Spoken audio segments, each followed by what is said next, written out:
I have been reliably informed that our guest is en route.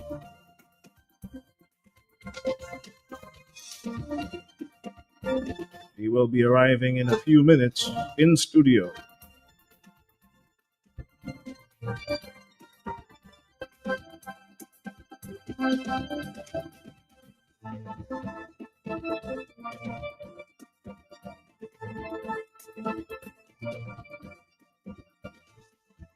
Get ready to engage. We will be taking a few calls. As you know, the program is usually very engaging, informative, and packed. So,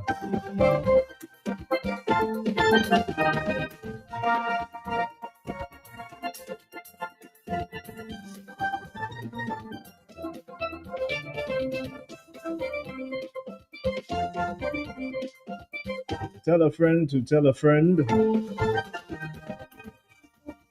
It's time for Talk on the Block.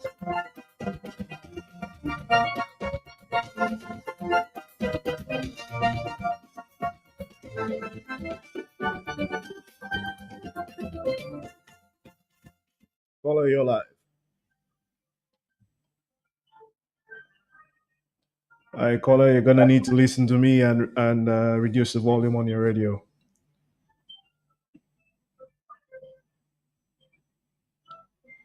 Okay, try calling us. Try calling us back.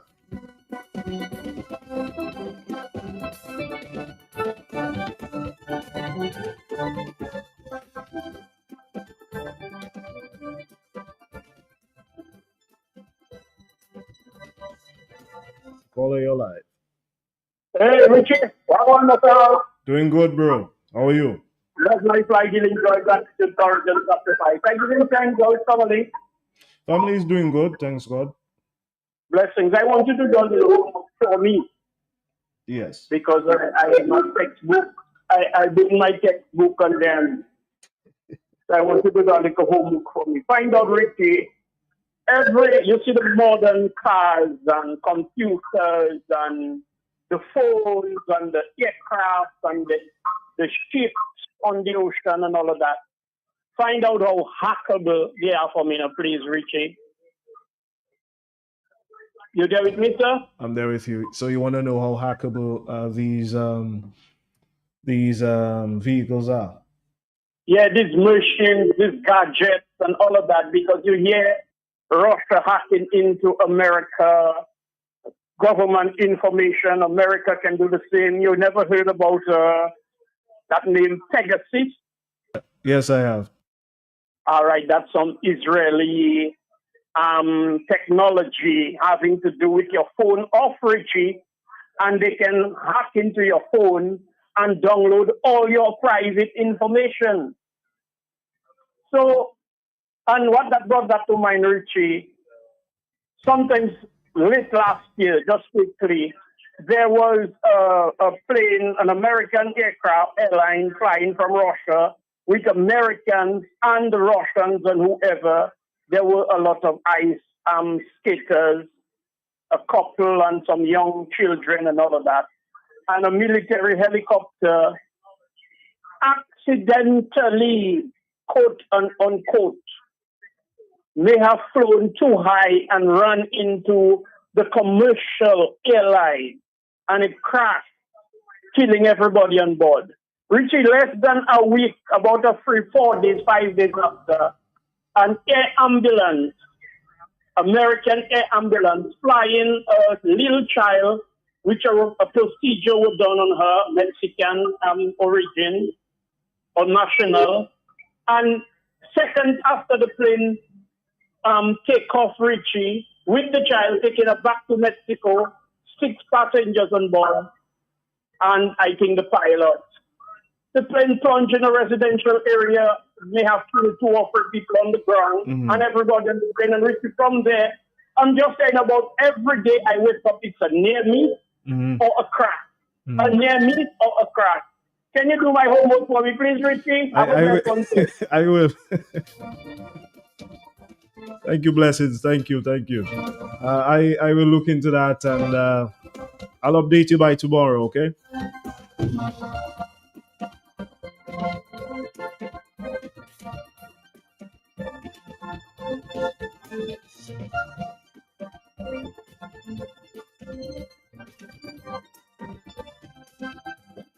All right, so our special guest has arrived. We have two of them actually for this afternoon.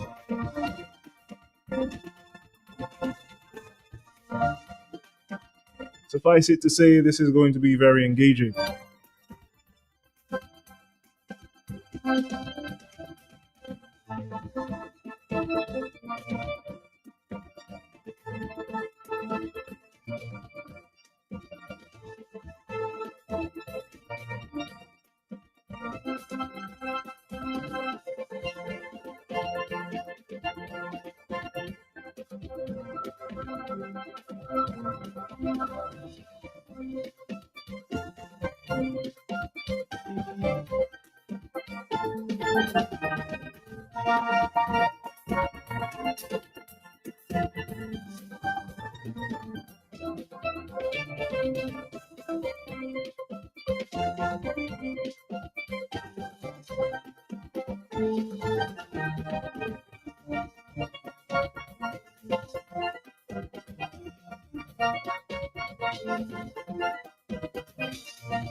All right, Dominic, as promised, we're here with a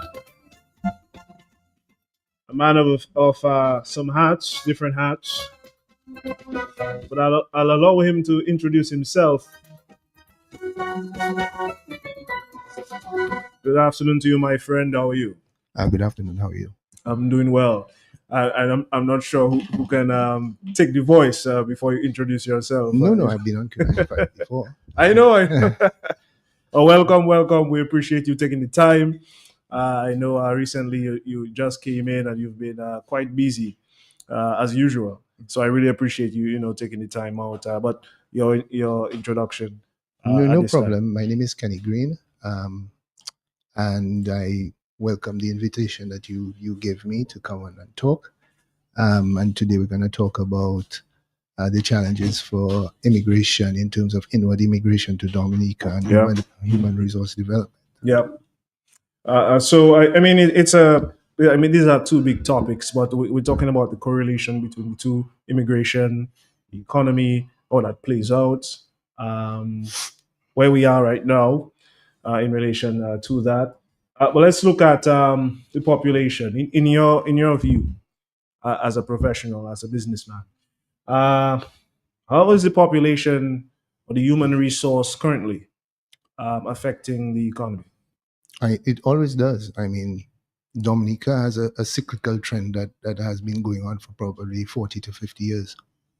And that trend is consistent. Ironically, if you look, for example, at the 80s, right from 83 all the way to 89, and that was a time when the Dominican economy was a banana economy. Yeah. Between 20 to 25,000 people left Dominica. And they never came back. Well, the majority of them have not come back. When I mean have not come back permanently, I mean. And some people ask, well, why did that happen? We are not unique. It happened in two other countries. There's a phenomenon that happened around the time called the Grenada Revolution. And that played into it because Dominica through Eugenia Charles, Barbados through Tom Adams, Jamaica through Edward Seaga supported the intervention of the United States. And if you look at the statistics around that time, the outward migration from these countries were at the highest during that time to the United States. So without putting official policy, the United States made it easier for nationals of these countries to enter the United States as kind of a tacit thank you. And that's all people needed. They just needed to have the opportunity to go, and they went. So it didn't really matter how good the economy was in any of those countries. They left. And it continues. It's a regular cycle. And so therefore you have to start to plan for it. If something is no longer coincidence, you have to start to plan for it, not just for the present, but for the future. And it's something that's affecting us all now. Okay, so we can deduce from that the population decline attributes to the reduction in the human resource, and you said this is a cycle going all the way back to the Dame Eugenia Charles administration, and you giving some stats on that. We appreciate you doing that. Talk to us about reduced labor force and productivity in terms of the Dominica context. I've heard professionals, even privately, some economists have expressed their concern about the productivity level of the country at present. Your views, Mr. Green? I mean, if you take it from a general point of view, I know we're talking specifically about Dominica, but there's a global crisis amongst developed countries in particular. The more developed a country gets, the more people want to have less children. And, the worst country in that regard is Japan, which is facing a huge crisis because they're also a homogeneous society, meaning they don't like immigrants, but they're going to die on their sword if they do not have an immigration policy that errs towards them refreshing their population. To a lesser extent, China is in that boat as well, and there's a few other countries. Dominica, for us specifically, we also have a relatively aging population, and at the same time, we have cycles. So you have people leaving for three reasons. Reasons like I just mentioned a while ago. Things like COVID, disasters like Maria and Erica, and also political cycles. People also leave when there's political cycles upheavals. It happens in every country. So the human resource component is that we need people. The people who have been supplanting us most over the last 5 to 10 years have been the Asians. But that has had its issues. And we really do need to solve that because the Haitian migrant labor are a vital cog in especially our farming industry. And if we don't develop a clear policy and also condition our people, as a people, we have to welcome people coming to our shores on the basis that once they meet the societal obligations, like ensuring that they are not committing crime, and that they're going to relatively assimilate into our culture. Legal entry. Yeah, that too. I mean, the issue, if we have to be honest, the issue with the Haitian labor in particular is that they caused a problem for the neighboring countries, in particular Martinique and Guadeloupe, and our relationship, at a governmental level with the French. But we need that labor. And so we have to take steps to shore up things, because otherwise our farming industry will die on its feet for lack of human resource. Yeah, because it's a very interesting point that you're raising up. I mean, the reduction in the human resource can lead to all sorts of problems. In construction, agriculture, healthcare. Recently, some months ago, we saw the Ministry of Health basically Mr. Green putting out an SOS. That's what it was, saying that we according to PAHO standards, we are way below the required threshold of the 400 nurses we need to actually run our healthcare. And so you can see where this leads. It's going to be well, we don't want that. We don't want a breakdown of the healthcare system. That's the worst thing that could happen. But in relation to this particular scenario, we needing the Haitians and so on, our Haitian brothers and sisters, the consumer market. What does this spell for the consumer market? Not having enough people, not just on the labor force, but now you're talking consuming, you're talking retail, you're talking sales. What does that look like currently? Well, it puts pressure on the existing consuming society. And what tends to happen is that you see an inflation because business people often will look at declining numbers and increase the price on commodities because they're trying to make their margins. Look, this is, as I said, this is an ongoing issue in a lot of different countries. And for Dominica, we simply have to look at it from the point of view that we have to create an open society to allow people to see Dominica as a friendly landing spot, especially for families. Policy-wise, it's very difficult to get existing people to have more children, for example. And as much as we would want to, it's very difficult also to get Dominicans who are overseas to return. So we have to look at doing like some other countries have done. And it's a model for success. The countries with the greatest immigration into their countries, where they've had some level of policy, are the ones who are the most successful in the world. And this is, we're not trying to be the most successful. We're trying to essentially keep an even keel. And if we can do that, if we can solve this issue, then it makes Dominica a better place for all of us. I want us to talk about a little about immigration, amending policies to sort of bring in the type of immigrant, a targeted set of immigrants. But we'll get to that. Before this, I just want to play, just for context, a statement recently made by the Permanent Secretary in the Ministry of Housing, I believe, Dr. Kira Paul. Let's just listen to Ms. Paul, Dr. Paul, for a moment.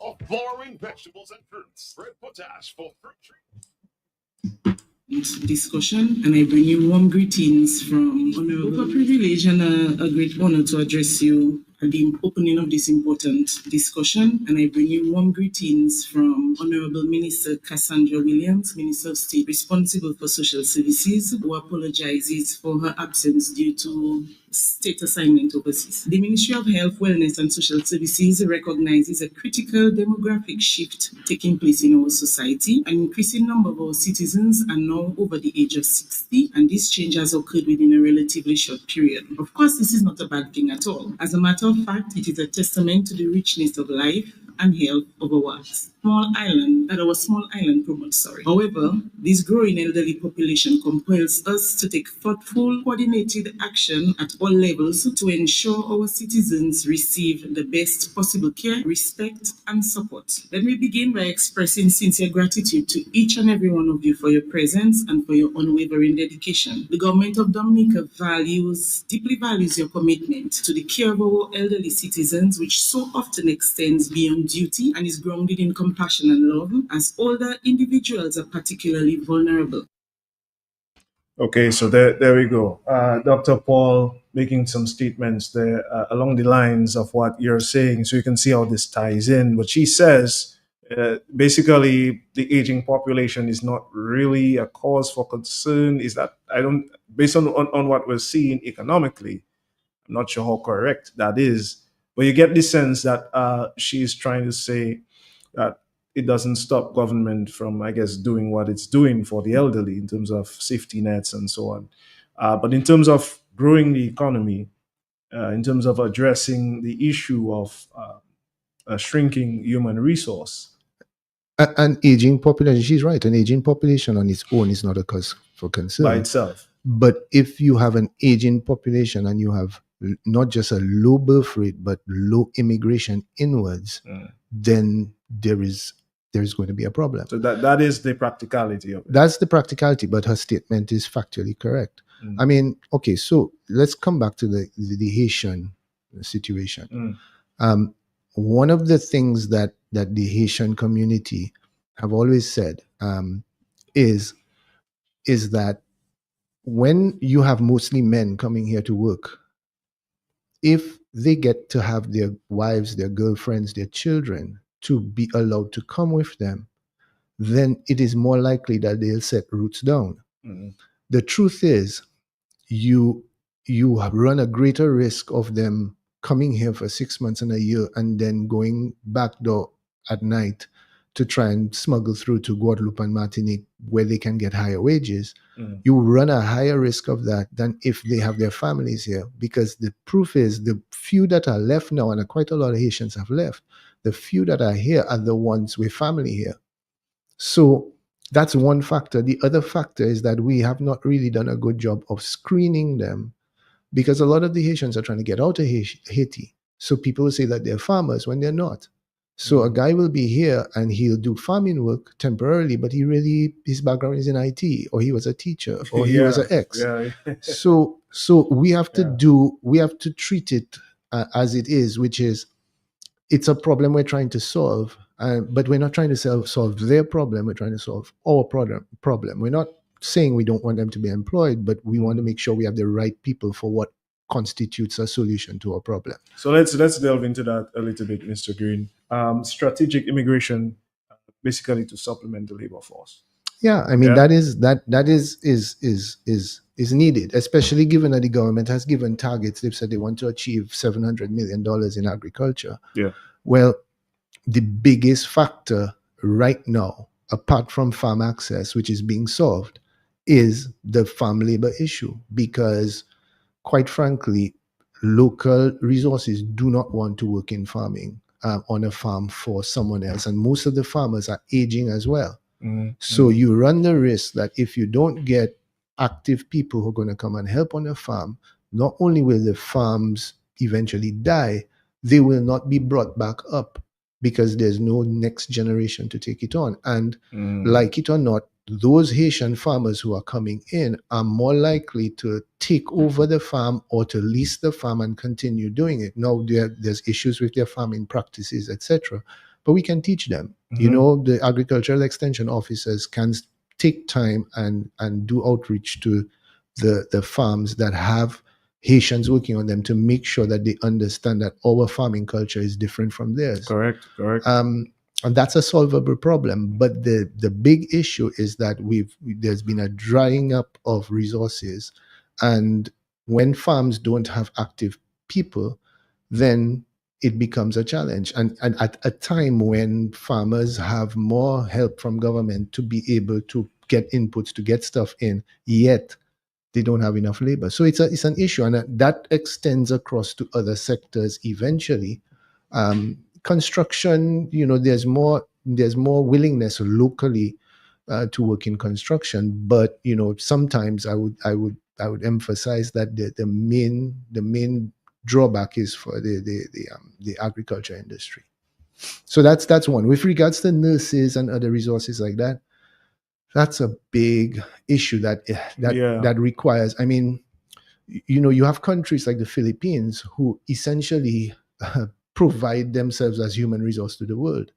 Now, we can't help the fact that the government will train a nurse for X amount of years, and then the British or the Americans will do an outreach to the Caribbean and simply just poach them, and that's it. You can't blame a person for going to a higher salary and to getting what they see as a better quality of life. You can't blame them, and at the same time, the governments in the Caribbean and in Dominica can't match the salaries that they're being offered. So some countries have resorted to taking on nurses. I know from Nigeria, from Africa, etc. Maybe given that you have schools like All Saints here, maybe you could encourage some of the students to continue practicing here, but most of them are studying to be doctors. We're not looking necessarily for doctors per se, we're looking for nurses and nursing professionals. So that's the ongoing issue. But underlying all of that, we have to create an environment amongst our people. I don't like to say it like that, but there's a suspicion of the other. And that starts even with the Haitians. I mean, you can talk to some of them about some of the treatment they get locally, but it's generally, we like tourists, we like people to come and go. The idea of people coming here and the thought, you hear people saying about we're going to take over Dominica and buy the land, etc. These statistics, again, don't match that. Don't support that. They don't support that. In fact, what you're seeing is when you drive around Dominica, let's say you drive at night and you go to the Pocasses, etc. What is more concern is the lack of, you don't see activity, you don't see people houses, the lights are off, etc. And a lot of that has to do with the fact that you don't have people in these areas, and the more people you can bring into Dominica, the better. So there's a changing. I suspect you're touching on a social aspect. There's a need for a change in mindset, Kenneth. Yeah, I mean, nobody's going to take Dominica from us.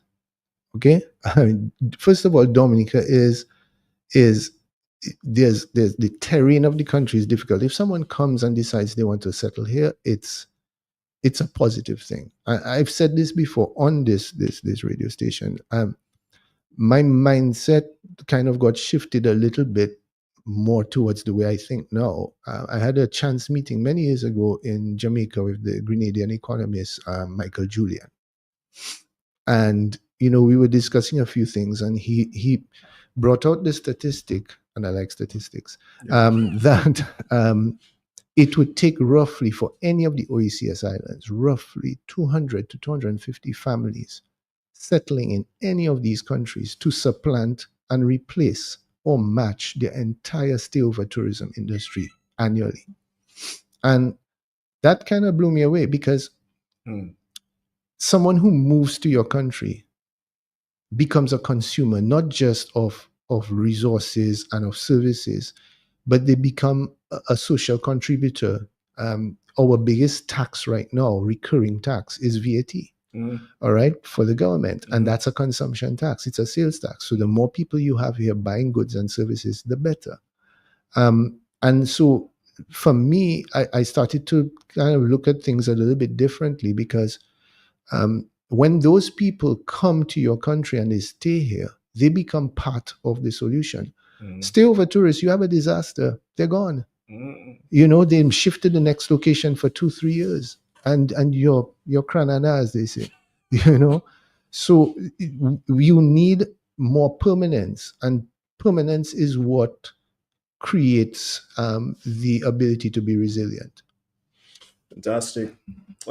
In terms of one of the things that came up during my private discussions with other business persons as a solution was creating what it goes back to policy, creating policies that enable youth retention. And while one might say we're a small island developing state, we don't really have all the largesse of resources as, let's say, the United States or China, which attracts our Caribbean brothers and sisters to migrate to these countries for better opportunities. But they're saying that there are things that we could do to sort of cushion, right? Or well, cushion your interest in working in whatever particular field. Let's take nursing for an example. Providing an incentive like transportation is a big deal for them. After they finish work at these late hours, they just left alone. To be fair, that won't change the equation. If you're going to do that, you're going to do it because it's a social need for the nurses. Bear in mind that there's no country that I know of where nurses get transportation. And don't get me wrong, I think nursing professionals are incredible and incredibly valuable to the society. We need them. We need them. So in terms of them being, especially in remote areas at night, I don't have any issue with that. Then it becomes about government and the policy and the budget, etc. That's one thing. But in terms of retaining resources, that won't change anything by itself. You have to have a parallel plan to be able to say, you know what, we're going to look to bring in resources because we are going to lose on you. Even if we do everything right, we're going to lose 20 or 30% of those people. And when it comes to youth retention, we must not be hypocrites about this. Because we don't have university here in Dominica, at best, people will do UE open campus and they'll stay here. And there's a growing trend of that happening, which is great. But a lot of people do go abroad to study. And it's a rites of passage. I did it.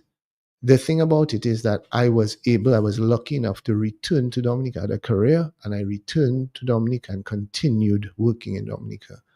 But for a lot of people, when they go as part of that rites of passage, when they go abroad, that's when the story ends with regards to Dominica and their impact. Now, there is the remittance culture, which is good. That was just about that is good. I mean, I mentioned the Philippines. I call it the remittance economy. Yeah, the Philippines have made a conscious decision. If you go into most hotels, if you go to most hospitals in the UK and the US, I can guarantee you a nurse serving you will be a Filipino. If you go on a cruise ship, you'll meet Filipinos. Oh yeah, they've taken over that industry. They have a clear service culture.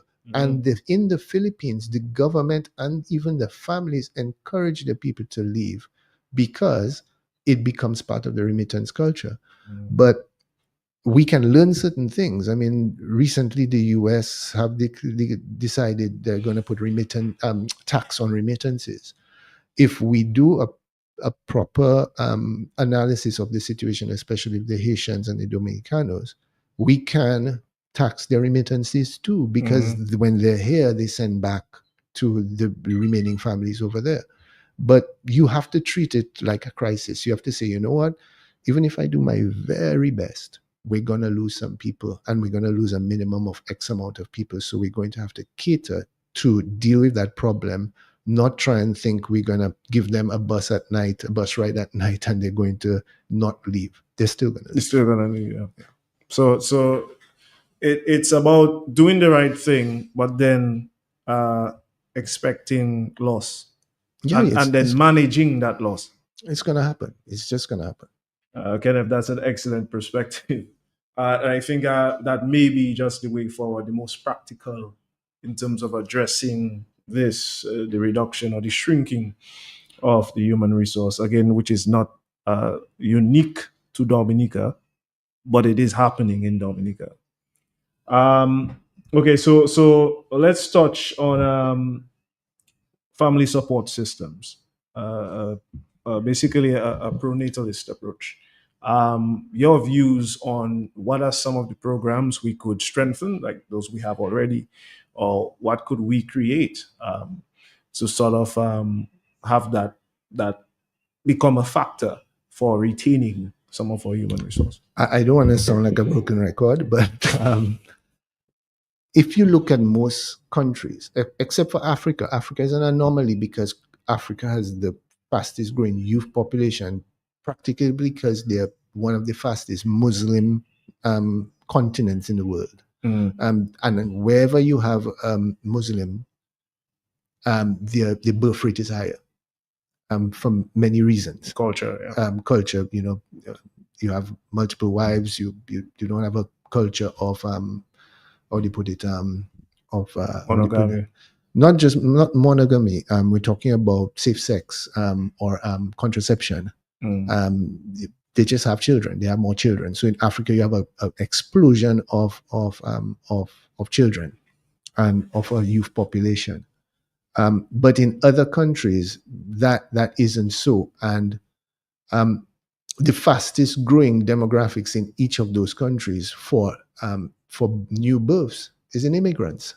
Why? Because when someone moves to a country, the first thing they want to do if they want to put down roots is to have children. And so that's why, again, having more immigrants coming here is to our benefit. I mean, we're putting up schools and stuff. In 10 years' time, there won't be children to go into those schools. Not sufficient enough. So, things are changing. You could argue that education is going to become more and more remote, but for services that are built for whether it's a preschool, whether it is a school itself, and other forms of services built around a growing population, you need people having more children. And the easiest way to do that is through immigrants, because as I said, immigrants want to belong, and to belong, they have to have children. And societally, there's a trend globally. It will change. Trends happen. You saw it with Brexit in the UK. Ironically, some of the biggest advocates for Brexit were the farmers in the UK because of the quotas they had to do with regards to the continent. They had to only produce X amount of milk and stuff because the French had their quota to produce. And so the farmers were very anti-Brexit. But then when Brexit came in, they realized, oh crap, most of the people who come to pick our fruit, etc., are from Croatia, are from Romania, are from Hungary. And we need to get those people in. So they're then the ones who are advocating most for ease of travel for those people. So whilst you have Brexit going on, right now, if you're from Croatia, it's easy for you to go to the UK because they need people to come and to pick apples and pick the strawberries and all of this stuff that they're buying in the supermarket. You can't get it because the people in the UK citizens don't want to pick fruit. So that's just how it is. I mean, it's the same problem replicated everywhere we go. Yeah. But from a population point of view, again, in the UK, you look at the immigrant communities, in particular, the Somalians and the Somali community, especially East London. And now it's going to start happening. The Ukrainians who started coming in, their birth rate will grow.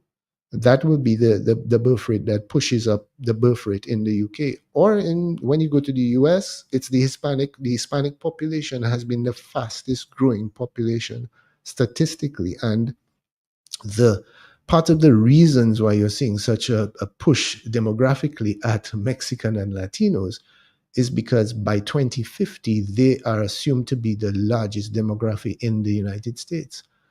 And they have a clear voting preference. So some people decided, well, you know what, we're going to restrict their numbers.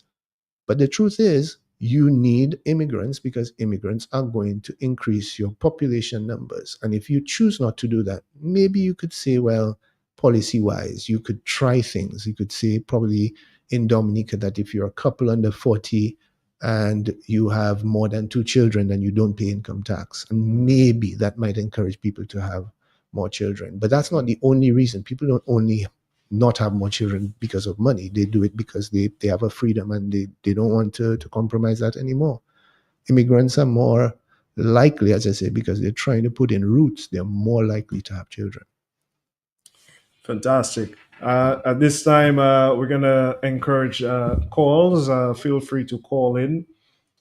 This is, of course, extremely relevant. We're talking immigration, we're talking the economy, how this plays out in Dominica. It's happening everywhere, but in the Dominica context, we need to have a shift in mindset in embracing immigrants and encouraging persons to stay here. We also need to look at, according to Mr. Green, policy change or strengthening policies to encourage certain, I should say, level of immigrants in terms of their skill set. So it's targeted to skilled immigrants coming in. So they're bringing in something of substance. Skilled and unskilled. And unskilled. Yeah. Okay, so he's saying both. I was speaking to an economist who had a preference for skilled, but you're saying both. Tell me why. You could look up Milton Friedman. Yeah. I don't necessarily agree with Milton Friedman as an economist, but Milton Friedman on you can find him on YouTube. Yeah. Speaks clearly about why illegal immigration, for example, is beneficial to the United States. Now, I wouldn't go so far as to say illegal immigration is beneficial to us in that way. Yeah. But I would tell you that having immigration at an unskilled level, in a lot of cases in the farming world, cutting bush, cutting forest, cutting grass, working the field is very hard, thankless work, and it doesn't require you to have a GED. You know, people right now, people are paying between $60 to $100 a day. It's closer to $80 a day as standard. And people, farmers say, well, that's a lot of money. Well, have you tried cutting grass in the sun for a day? I mean, take 4 to 5 hours of that. That's very hard work. You're not going to get skilled workers doing that. And neither are you going to get many Dominicans willing to do that on a sustained level. There's just, probably people don't like to talk about it, but it's a real problem. So you need unskilled labor. How you factor it is that you need bodies, because once those people come in and they start to become part of the society, they just simply have to follow the code. Let's take a call. Caller, you're live. Yeah, good afternoon, Richie. Good afternoon, Dr. Green. I think that's Dr. Not doctor. I'm not a doctor. Not at all. In his own right, he's a doctor. I'm not a doctor. You call it, it's a brain box. Well, you sound like Dr. the dentist, Dr. Green. Cousin. So who is this person? What's the first name? Kenneth. My name is Kenny Green. Okay, Kenneth Green. Yeah, Yeah. he seems to be well informed. And the comment I wanted to make was that the United States, though it appears that they have a lot of illegal immigrants, I'm wondering if that's not by choice, not by chance, because they make it sound like, oh, we got all these illegal immigrants, but they benefit so much from even the illegal, especially the illegal aliens, because they pay them the least. Yes. And in the case of Donald Trump, we all know that he used illegal aliens and he didn't even pay them to profit more from them. So is the situation in the U.S., in his opinion, by chance or by choice? Are they choosing not to make people legal so that they can exploit them, but keeping it a secret? You know, America has a lot of secrets. So I'd like to hear his opinion on that, Richie. That's a good point. As I mentioned a while ago, there's an economist, Milton Friedman. He's now dead. Belonging to the Chicago School of Economics, and Milton Friedman argued that illegal immigration is what made America great. Prior to 1914, there was no immigration stops in the United States. Anybody could come and enter the United States. It's only after 1914 they started to practice essentially brokering who was legal and who was illegal. But illegal immigration has served the United States well because, as Milton Friedman points out, and as the caller alludes to, illegal immigrants don't get to be paid benefits. They get lower wages and they work harder, and they try to belong because they can't afford to commit crime in the main, because that means they get deported. So they tend to be model citizens. But with regards to the context of Dominica, the people who most want to come here right now are the Haitians. There will be other groups. They are at different tiers and different levels. There's quite a few Americans getting interested in Dominica now because of the way of life, etc. And so the more exposure we have, when the international airport is completed and people can easily access Dominica, there'll be likely an explosion of interest in Dominica. But in the meantime, we can't wait. We can't wait for that. We have to try to get some way of attracting more people here to live here, not simply to visit. And if it starts with the Haitians, then let it be so. And at different tiers, more people will come. Kenny, we are a little bit short on time. This is so interesting, brother. And there's so many calls coming in, so many comments on Facebook. One of the prevalent comments relates to the infant mortality rate. Let me just give some stats. So, according to UNICEF and also macro trends, basically in Dominica, the infant mortality rate is about 33.1 deaths per 1,000 live births. And that is as of 2023. So we're talking 35 per 1,000 live births, basically. What does this mean? Because we're encouraging people to, immigrants to come in, and also Dominicans make more children, because obviously it helps the economy, right, down the line. But we're seeing this concerning infant mortality rate as of 2023. 2025 reports are not out as yet. What do you say to that? Well, I don't know. I'm no expert on the infant mortality or the statistics from the hospital. I've not studied it to be able to be an authority on it. So it is concerning if so. But even then, you don't stop the parallel move to have more people both make children and for people to come in. It would be interesting if you could break the figures down. Is what is the infant mortality rate amongst immigrant children, or people who are, from immigrants who are coming here and have children here, just out of curiosity. But it's concerning. Yes, you'd really want to know what's behind the statistics, what's happening, to create that level of mortality, if so. But it doesn't stop the need. You need more people at every tier. And the more we can get, especially people with families, to come here, it's beneficial to us. It's beneficial to our preschools. It's beneficial to our supermarkets. It's beneficial to our consumption, and it's beneficial to the agricultural industry. I don't see a downside at all. Okay, let's take more calls. Caller, your live. Richie, blessings, what's up? My friend, how are you? Blessings, blessings. Did I just hear you and Kenny say you go join Muslim because Dominica need more people?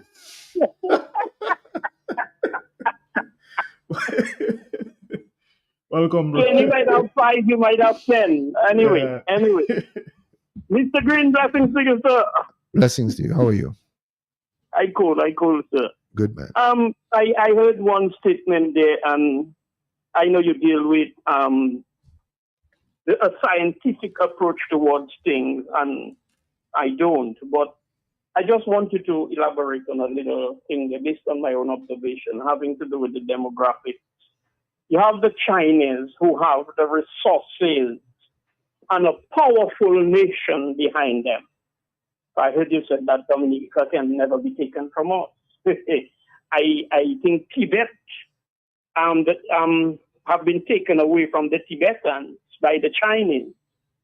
Dominica is a smaller landmass, less sophisticated, maybe a lot of naivety to a very large degree.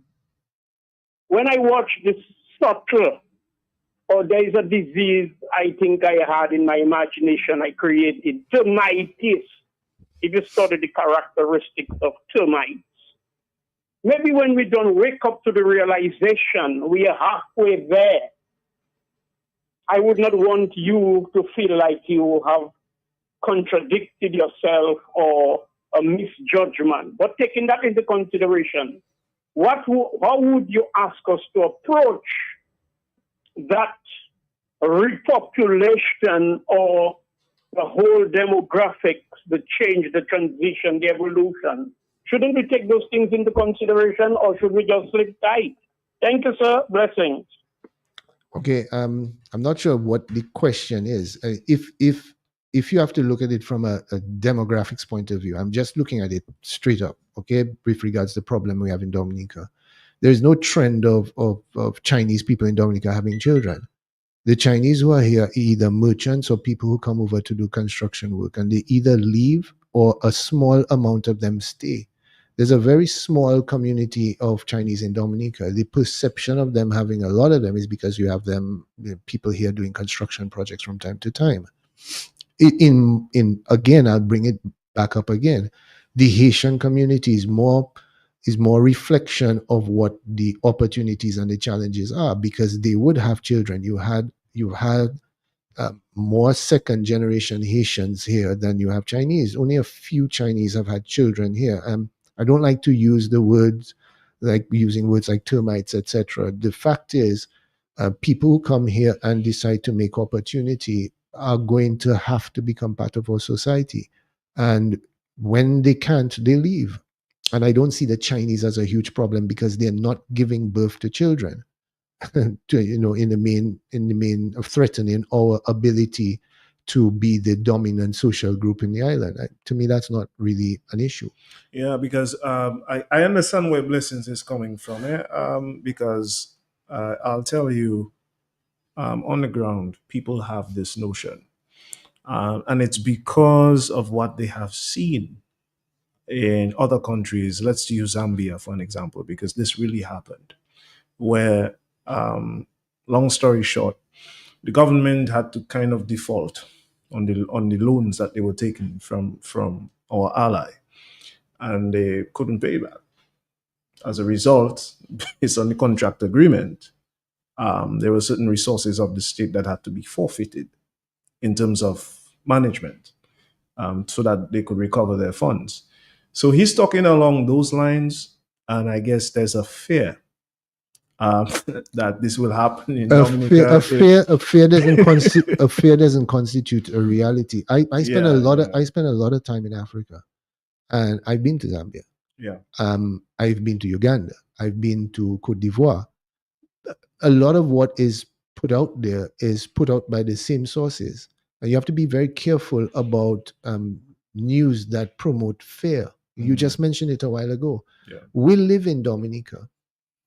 When the Chinese workers who are here, whether they're constructing the airport, whether they're constructing And we have a frame of reference, whether they're constructing the Goodwill School, we have a frame of reference. When the Chinese workers completed doing the EO Libla highway, when they finished doing the Roseau to Portsmouth Road, when they finished doing the stadium, they left. So the people that you're seeing here now are a new group of Chinese. The issue is what we call the fear of the other. Because if you have 10 Chinese in any place, they look different from us.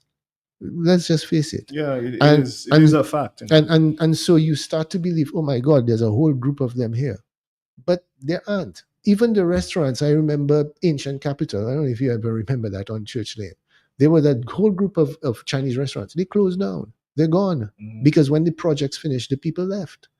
So there are Chinese businesses in Roseau because there's groups of Chinese traders who have found it advantageous to sell low-cost items to Dominicans, and they've created a business out of it. But to say that there is a huge Chinese community here threatening our existence, no, there isn't. It's not even a problem. It's just there's a fear of the other. And the truth is, they are actually part of the same problem because they're not having children. So our population is declining with the same Chinese within our mix. We need a group. We need policy, yes, but we also need to have more targeted immigration so that we can help solve this problem for all of us, because we're all going to be the beneficiaries. Thank you, Kenny. Let's take more calls. Caller, you're live. Hello, caller. Okay, that's the overseas line. Try calling back in. Caller, you're live. Just quickly, Richie. Mr. Green, maybe you're deliberately taking me out of context. I am not, and I do not see the order. I see the oneness. But you have to be realistic and be logic about survival. It's not fear. It's not out of fear. And you talk about it within the whole business or the mercantile community. You see the dominance of the Chinese. First of all, on an economic scale, eventually, all the traditional or historical businesses we once knew, they're almost phased out to a certain extent. I am just saying, my brother, I'm not fearful of anything, not even death or the devil. I am just saying what the mitigating factors are not there. So we are so accommodating as an African people. That's why we get our butt kicked on a universal scale. We cannot, and Richard brought it into, I saw in some other country where they were owing, in an African country, where the Chinese take over the police force and the military had to intervene. How you not being able to see it, but somebody else seeing it? And I apologize to you if you take offense when you hear my ideas. I talk about the subtle undermining, and eventually you wake up and you realize you were asleep.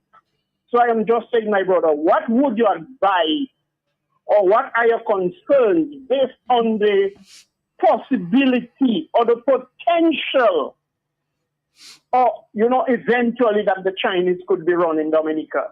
Thank you.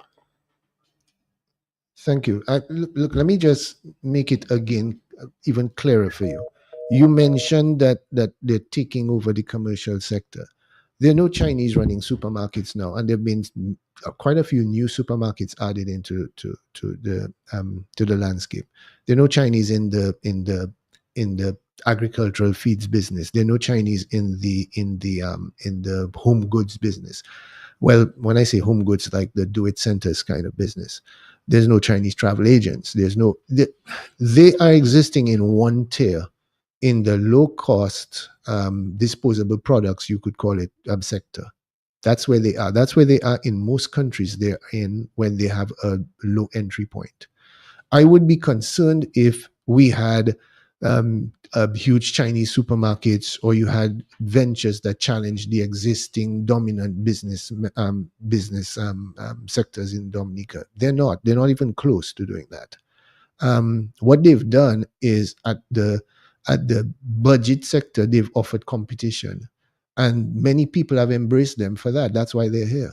But I don't have a concern about the Chinese. I have a more of a concern about Dominica itself and the fact that we are slowly but surely dying out because we're not addressing a real problem with regards to our ability to grow our population.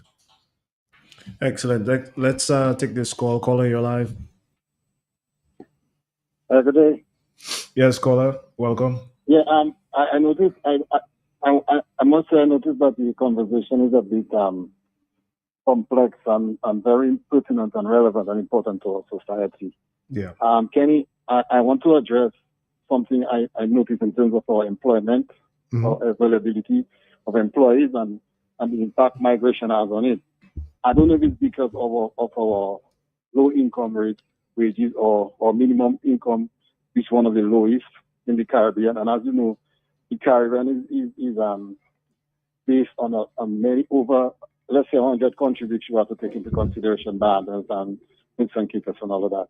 And as a result of us having so much low income wages, it is so easy for unemployed people to move across to the island and compete with already lack of employment per se. I know for sure we have challenges in terms of retaining construction workers and sometimes even the more professional ones because there's a booming building industry in other islands around the Caribbean. It's easy for them to migrate and get even better paying jobs and leave us stranded per se if we look at that way. But for me as a small business person, one of the challenges I can see in relation to our minimum wage, one of the observations that we are making, even our minimum wage itself is not sustainable in relation to our economy. What I would say, because of the high inflation and the increase of cost and all of that, although we are lucky that we occupy the lands and the only houses and government per se may be providing single parent households with some of the resources, we are seeing that even the salary that are earned is not necessarily enough to become sustainable in terms of supporting households and all of that. And as a result, people are become more attractive, and it has a serious impact on business and small businesses because, for instance, my business, I've seen it need to move from manual labor to become very intensive in terms of putting capital in machinery and all of that. And even with that, sometimes with all the machinery, you need the hands to kind of man them and kind of keep it sustainable. And you find it so difficult in terms of retaining. For instance, if I have 10 workers now, only 2 workers or 3 workers that are there for more than a year. Yeah. You understand? Because by the time you finish training people, you prepare them and you put all the resources necessary to keep them. And even looking at ways and means to provide them with higher pay, it is just so difficult to be sustainable. And when we talk about resilience, this doesn't provide the opportunity for becoming resilient because it's just not simple to keep up with workers. And I'll tell you, Kenny, when you're talking about businesses and migration and employment, I'll tell you something. I own a business and I deal with banks. I never had one bank observe my operation in terms of how I do my deposit and offer me anything. Mm-hmm. The only people I have come visit in my plant is Social Security I come and draw. Yep. And these are some of the complex challenges we have. And when we talk about sustainability in terms of migration and employment, we have a serious problem on our hands. Thank you. That's the caller's very, very right on a number of points. Yeah. Yeah. With regards to his point, thank you, caller. I understand. I can feel your pain. The truth is that it all comes back down again to consumption, and a greater population will increase consumption, and you recognize as well, you showed a social conscience. You want to be able to offer higher wages to retain your workers, but at the same time, if you offer higher wages, given the level of consumption that you probably have, you will lose money eventually, and it makes it unviable for you. So it's a fine line, but it comes back down to consumption, because if Dominica's population increases over the next 5 years by 20 or 30,000, it changes everything for a number of businesses here. But at the same time, socially, we have to accept that at the same time, if the population increases, some things are going to change. There are going to be new businesses and new people are going to come in who are not us. Yeah. And we have to be willing to do that. Just like in the same way, if you said in Antigua, they were to say, we don't want Dominicans to be doing well over there, then we have close to 10,000 Dominicans plus over in Antigua. The same goes for any other country where you migrate to. So we have to give opportunities to other people to make money and to make lives better for themselves, so that we as well can enjoy that. So that's it's a give and take. I think so. Ladies and gentlemen, that's Kenneth Green, former DIC president, businessman, entrepreneur, and of course, all-round Dominican. Your closing remarks. Thank you very much for the opportunity to come on your show. I hope from one of the things that I've heard on the ground is that there are a lot of people who just need help in terms of resources, human resources, especially in the farming community, especially in agriculture. And we have to try to allow people who have their families and want to move here to work, give them the chance to do so, so that we can add human resource and also eventually help bolster our population. Kenny, I can't thank you enough. Thank you for taking the time. Thank you for bringing these gems of wisdom. And a lot of people are saying hi. Beverly is saying hi to you. Good afternoon to Marceline Edwards. Good afternoon to David Blatcher as well. Brother. Okay, so that's it, ladies and gentlemen, for today. A lot of calls coming in, but we can't take any more. We have to go to our next guest. No problem. All right, all the best, bro. Take care. We'll talk. Our friend Kenneth Green.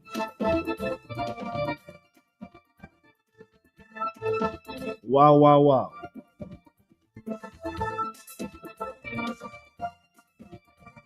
I told you, that's not all. We're going to shift gears a bit.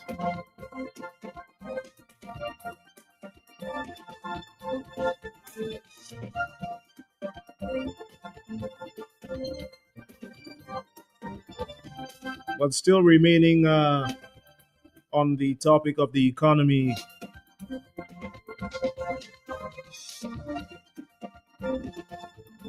Just before I introduce my next guest, let's take this call. Caller, you're live. Hey, good afternoon. Good afternoon, brother.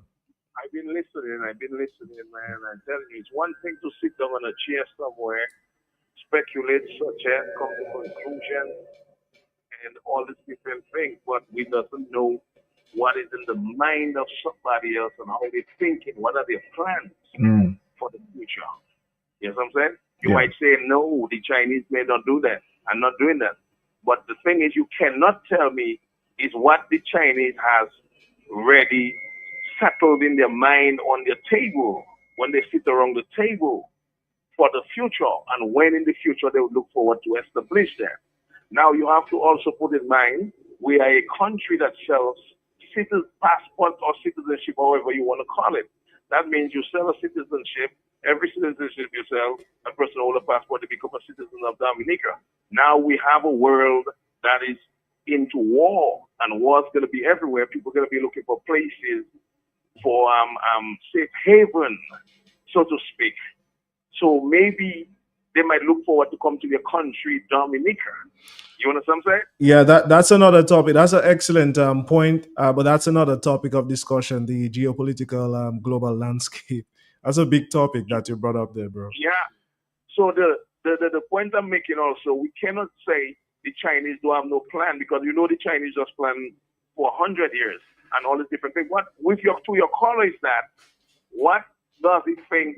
Because he's talking about boosting the population, and he wants people that have children or family to come to Dominica. Yeah, that was to his defense, that was the focus of the discussion. That's why I wanted it. So he stuck to that. Right, but the question is, who are this type of people who you would be inviting? Because we have a huge population of Dominica that migrated. And what is the cause of their migration? You understand what I'm saying? It might take, it's bad leadership that caused them to migrate, because they're looking for greener grass elsewhere. He alluded to some factors. All the way around, and we have economic stability and progress, most people would have stayed here and established their lives and actually multiply their family down here. But we have this migration. We cannot have Dominicans migrating and we calling for a different set of family to come in. That means you're extincting our migration. You're getting rid of our migration, of our population, sorry. Or you get rid of our population when they're migrating and you're looking forward for another family from foreign connection to come here and establish themselves. And do you know, if all these people keep coming here, they are entitled to, especially those with passport, they are entitled to buy properties here. When you do check on yourself, foreigners bought all the properties in Dominica, and Dominicans doesn't have any. Yeah, but that's the thing. That's why I brought up the point of strategic immigration. The key word there is strategic, because it's not a matter of wash your foot and come. I understand. I understand your view if that is the case, but any responsible government will not do that.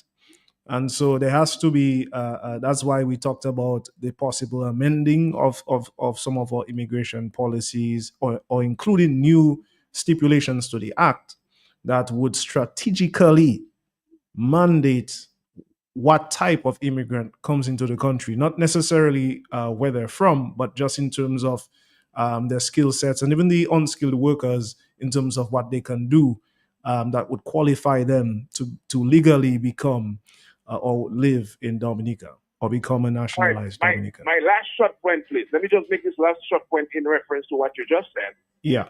One of the thing that can keep can boost the population and increase the population in Dominica is for the government to give proper health care, which you will have less death and more people now able to make children, and you have less people just dying uselessly in Dominica. That's one. You have to also look into boosting all the industry like agriculture so people can eat more healthy and this thing, so less people will die untimely death because of bad health and all these different things. So it is a governmental issue. That's why we have all these problems around the place. You know what I'm saying? Anyway, thank you very much, boy. I don't take all of that. Thank you, my friend. Thank you. We appreciate your contributions. It's gonna take all of us to build Dominica. The differences in ideas and perceptions, fine-tuning some of those for the betterment of the country. And on that note, I would like to introduce our second guest. I'm sorry, I can't take more calls now. We'll come to the calls a little later, but we're going to move to our second guest.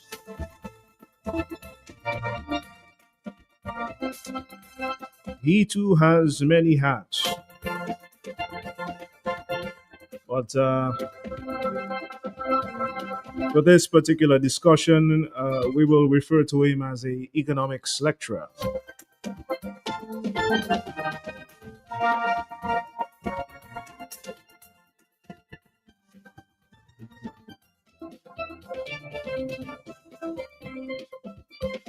Mr. Claudius Sanford. We're going to be talking about the ways in which we can advance the private sector in the face of a shrinking human resource base. You can see the relation between what we just discussed with Kenneth Green. This is very much a serious discussion. By way of introduction, let's bring in Mr. Claudius Sanford. Claudius, how are you this afternoon? Hey, Richie, good afternoon. I'm well. How are you doing? Very interesting conversation with Mr. Green, I must say. Thank you, brother. We're so happy to have you on. I mean, you're a man with so much wealth of experience in economics, among other things.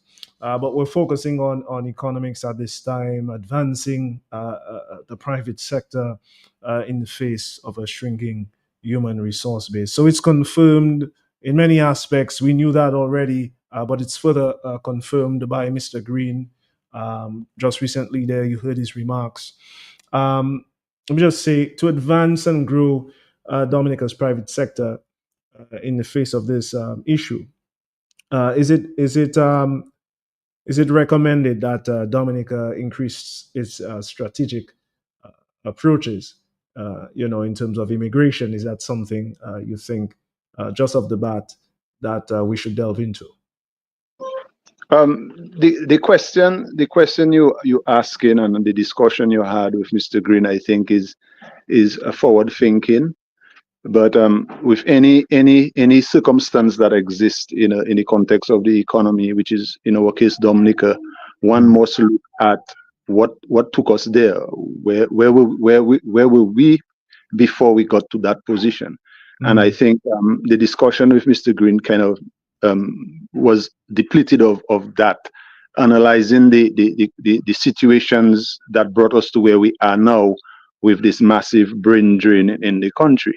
And then if we analyze that, then we can then realize whether it's prudent to, as you say, have a strategic immigration policy or program, or whether we need to arrest the causes of what is driving the brain drain and see how that works alongside a policy of immigration. So that would be my approach. You cannot isolate the causes of what happened that brought us to that point and look for some quick fix with bringing in a different race or a different culture altogether, because that in itself has future problems that one would have to analyze and so on. So that would be my answer to that. Thank you. So let's look at these causes that you're mentioning.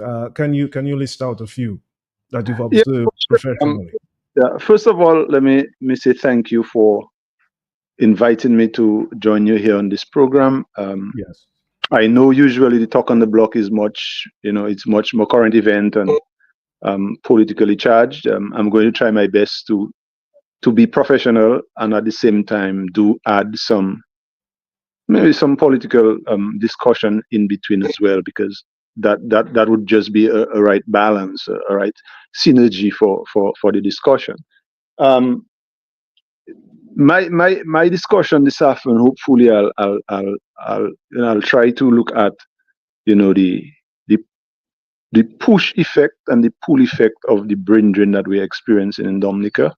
I will explore that a little bit. I will seek to go into the whole idea of governance. The last caller I was listening did make a strong point that governance is a critical factor in either the push or the pull factors of brain drain.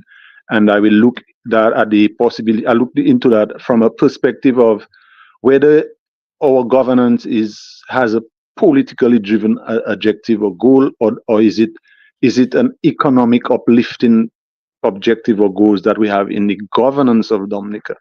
And that in itself, when we dig deeper into it, we can begin to understand the genesis of the problems of brain drain. The Caribbean region, we're not going to be mixing things here. We have always been a society of immigration. Even the Kalinago tribe moved from South America up to the Caribbean or the islands. The Arawaks were before them. Them came in the Europeans, and then the Africans and the East Indians. So it has always been a very dynamic movement of people in the region, and our people tend now to move into England in the 70s after the post-independent period, and later in the 80s, 90s, and the 2000s into the US.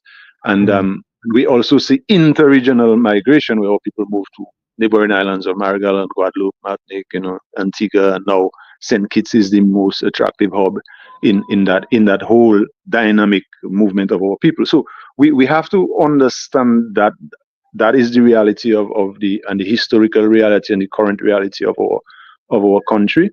But we need to have a look at the context, what is happening in Dominica that brought us to here. So some of the pull factors, there are the pull factors and there are the push factors for the current brain drain. So the push factors, we can look at maybe 4 of them.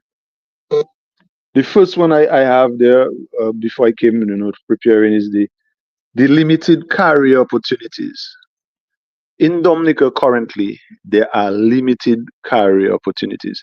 So one can say back in the 80s, in the 90s, in the banana boom, prior to that you had the coconut and you had the cocoa, the coffee, And you go way back into historical time. You had the sugarcane boom, which is the monocrop.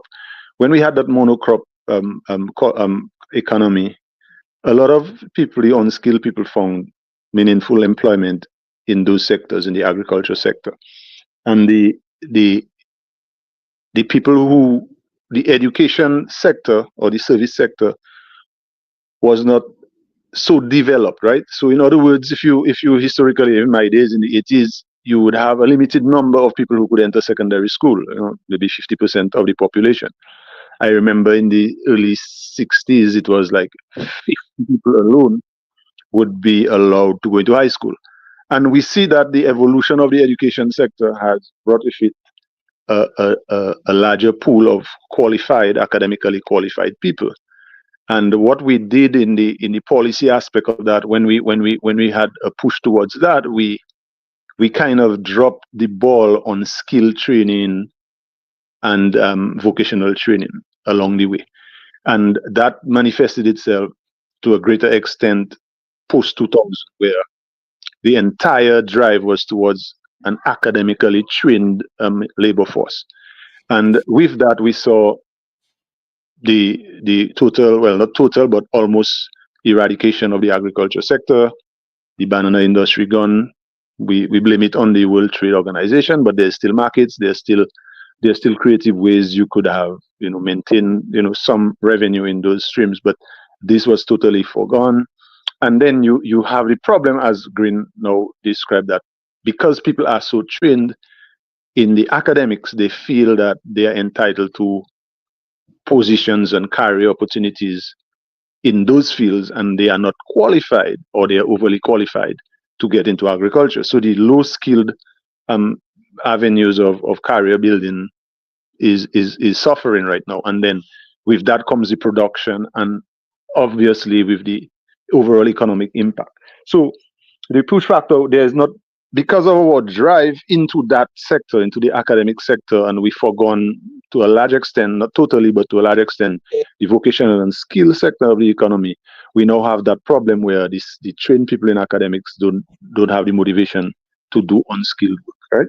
Yeah. And where there could be a synergy where you could still be skilled and academically brilliant and still engage in agriculture and still be doing agriculture at a level which is post 2000 and not 1970 level. We still have agriculture. The agriculture is now existing at the 1970 level in terms of technology and the production processes, but then our education system is up to par in 2025. So there's a mismatch there that has caused some of the problems, and we need to rethink. And I will come to that in a bit. The quality of jobs as well, even here, with the high level of academic training, the quality of jobs you have and the pay rates are not also very encouraging. So people look at that and they find other jurisdictions or other economies in the Caribbean and out of the region where they can get better pay for the quality of education and training that they have in those fields. So that in itself is a push factor. You have low wages and benefits. That is a second factor. Dominica has some of the lowest wages in the entire Caribbean, if not the lowest, right? And as I said, people who have invested in their education and their training academically feel that they are underemployed in Dominica, and as such, they will go into areas where they get better pay for their qualifications and their years of training. And we see that happening now, even in St. Kitts, where the minimum wage in St. Kitts is about $10.50, whereas in Dominica it's still about $7. So people will even move to do the low skill work in St. Kitts, and those who can live with the higher training and academic qualifications will also look for that as well. Tied in with that is the third one, the third reason which I call the political or social instability. Now, one might frighten when I say political and social instability and say, hey, what are you talking about? We don't have that in Dominica. And to some extent, I might say, okay, you're right. There's no political upheaval or, like in some of the other jurisdictions in the world. But we have a lot of nepotism, discrimination, we have corruption. And as such, you have that leading into social instability where people who are qualified for work are not getting the work. They cannot provide for their family. You have mental issues coming in. You have social issues of drugs and violence and all that stuff will be created in that. And some people just cannot exist in that environment. They need better pay. They need better, safer, better working conditions, and they find that in others' jurisdictions. So that is a push factor. And then the last one I put here, which is kind of significant to a large extent, is that the work-life balance in Dominica. Like, for example, if you work in the supermarkets in the private sector now, right? You work Monday to Saturdays, and maybe you have only Sunday off, and you may be ambitious. You may be family oriented. You want to start a family. You want to get married. You would like to have that kind of balance, and the pressure of work and the low pay, the cost of living, and all that stuff. You cannot even plan along that line. So it's not by accident you see a lot of young couples, young people not getting married, or they're not venturing into marriage, or when you speak to young people now, starting a family is not at the top of their list, and it's about survival, and it's not even about wealth generation, because it's like the environment in Dominica is not even such that you can really generate wealth, because if the economy is not doing well, some people are not happy to or motivated to venture into entrepreneurship or small business development, because for even that to thrive, you need a thriving economy. And if the economy is not thriving, people usually tend to do the basics, which is get a job, 8 to 5 job, Monday to Saturday. And in the evening, although there is not much life there, like in terms of entertainment and relaxation and recreation, the pay is not allowing people to even partake of that. So you hear on the streets, it's a Sibu culture, because it's a noise, it's a big boom boom here. People go have a few drinks, and that's it. There's not the type of entertainment like shows and films and theater presentation, classical music or arts. These things are pretty much not existent in the country, and some people have a desire for that. Some people have a consumption for that. Some people like to, after work, relax, maybe go watch a dance show, maybe go watch a musical, some singing, some orchestra or something, and we have nothing to offer in that line apart from the noise, the setup, the hi-fi system, the bar, the loud music, the noise, the siwo, the alcohol. So all these are some of the push factors that have our young people moving away from Dominica, and that is fueled by the internet, the availability of quick, fast communication, where people can see what the life is like in other jurisdictions. They see what is being posted on Instagram and on X, on Facebook. They see life of young people in other areas. People go camping, people take trips, people go they explore, marine, they explore forest, they explore environment, they explore arts and culture space and all this high end stuff. And here we are, we still not have it. So some of the brightest and the best among us who want that kind of life will not stay. That is not saying that some of us who love our country and who still love the culture and the quietness and the rivers and the bus rides and the free food of fruits and so on in the countryside, we stay and we try to do the best we can out of it. But there are those in this generation, in the younger generation, who are much more, how they say, they want it faster, and they are less patient, and they will leave. And we saw in the last maybe 10 or 15 years that happened in droves, and post Maria again, it was even more dramatic. Now, these are just some of the push factors from what is existing in Dominica, right? But then you also have on the other side the pull factors, which we kind of touch into a little bit as well, because while we lack certain things here that cause our people to go away, the other countries have what we lack that would attract those people, and some of that would be higher salaries. I mean, this is just true. Like I lecture at the Dominica State College, and with a master's degree in the entire Caribbean, I'm the lowest paid. Like my salary would be comparable to some Caribbean countries' high school teachers. And we in the college have been fighting for uplifting of the. You're joking. Yeah. Hold on. Let's go back on that. You're joking. No, I'm serious. A high school teacher in Barbados gets way more than a lecturer in Dominica, dollar for dollar. Not even currency exchange. We're just saying dollar for dollar. As a lecturer. Yeah, with a master's degree. Yeah. And you would want the top-notch people to be lecturing your students at the college, right? So what we have seen over the last 3 to 4 years at the college is a mass exodus of our most qualified lecturers.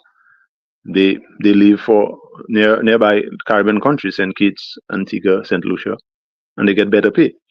And not only do they get better pay, they have better working conditions. They have interns to help them with exam papers, with scripts, with so much more. We still have to do our own exams. We have to supervise our own exams. We have to correct our own papers. We have to input our own grades.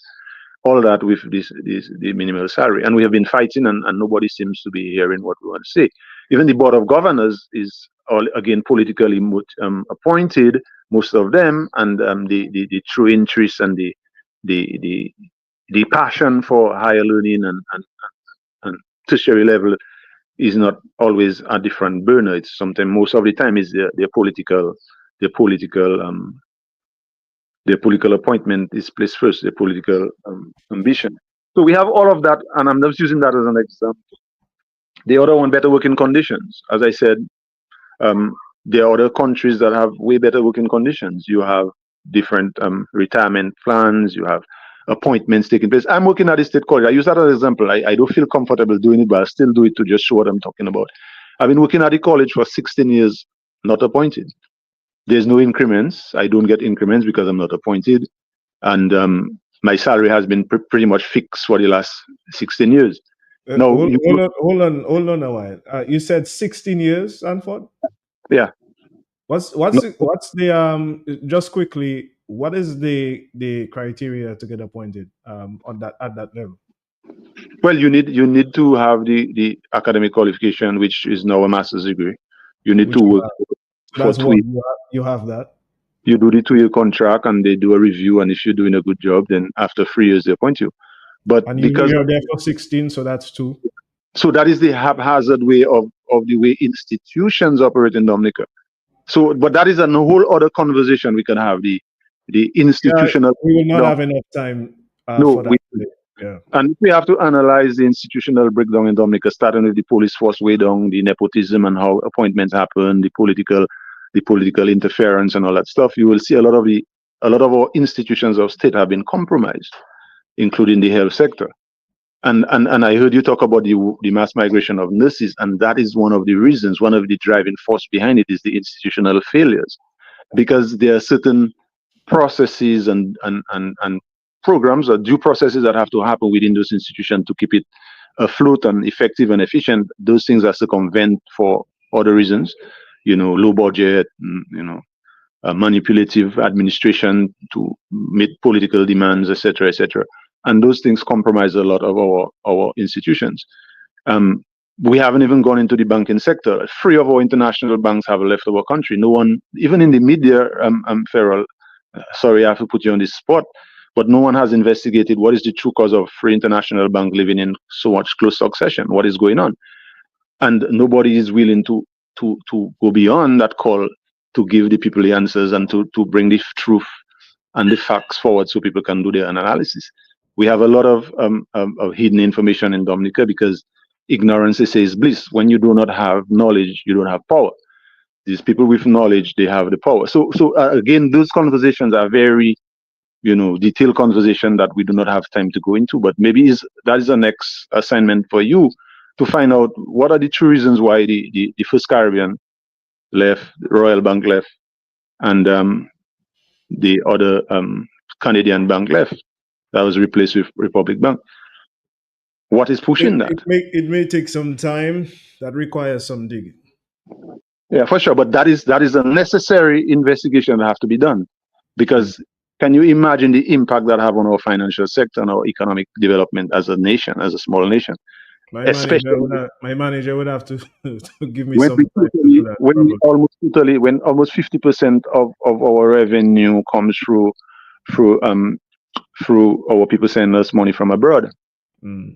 So there's so much to be discussed, but as I say, I'll stick to the point as much as I can today. The first, quality of life. The quality of life in other countries are sometimes way better in terms of the cost of living, what you can get from the salary you make. All right, so you're able to make $4,000 in maybe Antigua, and you can buy groceries and pay rent. Now, I just spoke to a partner this morning, a guy who has a business of renting in Roseau, homes, and he said he has a couple of apartments that just cannot be rented for like over a year now because the clients that come, they are not able to pay what he's expecting for his rent because the salaries are small and the cost of living is so high, and the rent, if it takes more than a certain percentage of your income, then you're going to be in a bad situation. So for him to rent out this apartment, he have to go way below what he would really require in terms of the quality and what he's doing. And that is the reality in Dominica. The cost of living is so high that people have to be juggling as to what is it that I give up? Do I give up rent to do this? Do I give up that to do that? And the cost of living is still rising, and we are not producing to say we can balance out stuff. So people move the pull factors, better standard of living. You get things at cheaper rate. You get better homes, better apartments. You have on the weekends you have places to go. You can take your family.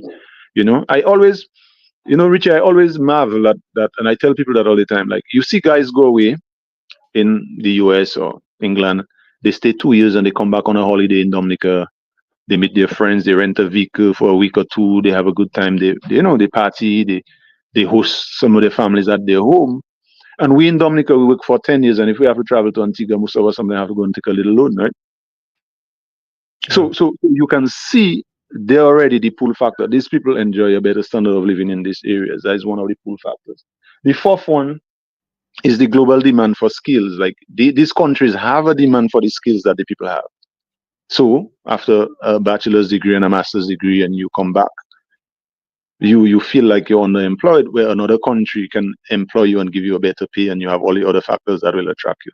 So the economy of Dominica, have not been able to compete globally for the training or the skill set that the people of our country have, or to even attract people with the immigration that we're talking about. So Kenny is right to keep his focus on low skill immigration, and he knows why he's saying that. He maybe hasn't got the courage to say why, but I will say it is that we are not competitive in attracting high skilled people. The kind of jobs and what we offer here are not that, and that is because the private sector has been given a rough hand over the last 20 years. The private sector has been given a rough hand. The government sector has taken over construction in the country, and you know that. All the apartment buildings and all the geothermal, most of the infrastructure and so on is being handled by the government, and the private sector, like the banking system, is not getting business. So that is one of the reasons I believe the banks had to pack up and leave. Their portfolio for long-term loans is shrinking, and they're not profitable. But I say that is something you can go and investigate as journalists. Your task to do. So these are the push and the pull factors that is causing the brain drain. All right.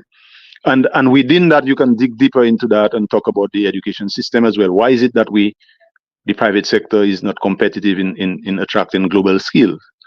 And why is it the various sectors of the economy is not transforming to a stage where we can keep the highly trained people we have in Dominica? And then you tell yourself you can do two things. You can bring up the economic sectors that will attract these people, or you can restructure your education system to put it on par with what the country currently needs. And it's not by no error you heard the Prime Minister bringing into the education system into question now. Yeah. Because they have to do something. It's either they go back to accommodate what we have, or you can get a forward-thinking government that adjusts to use what we have and leverage further to be more globally competitive. So it's up to the people to analyze what is happening. I can always come back and do some analysis with you. But that is the two factors. And the next part I want to add, is that a government issue? Is that a governance issue? And as I told you, I heard your last caller made reference to that, and he he definitely said yes, and I agreed with him. The reason we are in that situation now rests solely on governance. And there is a, how do you call that? There's a situation in governance where you have to balance the two scales, right? One, are you going to govern being politically driven objectively, or are you going to govern being driven economically uplifting, have your objectives be economically uplifting? And what we have witnessed over the last 20 years is the first one, where governance of the country has been driven by its political objectives. And what I mean by that, I'll try to define the two of them and show you what I mean when I say that, right? So the politically driven objectives focus on policies or actions that prioritize short-term political gains. So most of the projects or the policies you see pass the analysis or the advisors, the people who do it, especially leftist government, tend to have a greater tendency to do those things, the socialist type, communist type government, where everything they do, they have to see, first of all, what is their political gain before they do it. And those things are the political cycle in Dominica is every 5 years. Right now, they're even making it shorter every 2 years, 2020, 2019, 2022. And maybe they were attempting to do it this year or last year. So they're making the political cycle even shorter. Whereas before it was almost fixed every 5 years, the Freedom Party would have it every June. That has changed. And that's why I believe in legislation to have a fixed date for election. If it's a 5-year cycle, let it be 5 years. Because that way you tend to have a more long, medium term approach to policy actions. That's another discussion altogether. Altogether. And I don't want to go to it's relevant because it is relevant, yeah. It makes my point that the current government, as we see, they are trying to shorten the political cycle. That is because they are short-term driven. And if you are short-term driven, more than likely you're politically objectively driven. So everything you do policy-wise has to measure your political gain first. And if it has maximum political gain, then you do it. So the NEP program, typical example for employment, the housing program, free housing for all your supporters. These are politically driven objectives without rates of return measurement and understanding. Now, some people may disagree with me, and they may come with some nice, language to disagree with me. But the onlooker, the person who is looking at what is going on in Dominica, I believe will agree with me. If you look at the NEP program, you look at what sustainability is there in those projects. It's political gain. You catch a vote. What upward mobility do these people have to create better livelihoods for themselves and build a career? Very limited. So all these are objectives, and that in itself, I will go a little bit there, not too far, if you allow me, Farrell, is that the longer a government stay in power, that becomes more prevalent because the politicians who run the government become more greedy and desperate. And greed in itself tend to have you see short term. And when I say greed, I don't mean greed in its raw form. What I mean greed is sustainability. If I come into a job now and I have one pair of pants and one pair of shoes, my first salary is to buy maybe another pair of pants, another pair of shirt, and a pair of shoes. But if I learn to beat the system, I can get more than my salary from that job. I may want to have a higher quality of pant, a higher quality of shoe, and so on. So the more you move up in being able to get more from the system, is more you need to maintain that new lifestyle that is continually accumulating. And what you see happen in politics is that once these guys stay in the long, their level of consumption move up the ladder so quickly that they have to do what they have to do to maintain that top level of consumption that they have, right?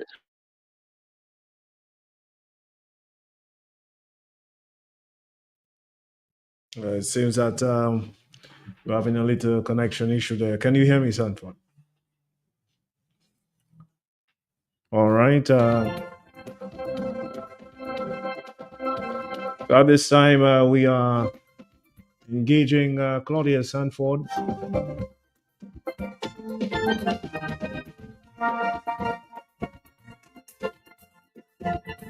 Speaking on advancing the economy. And he was giving an inside look of his perspective on the causes that have led to the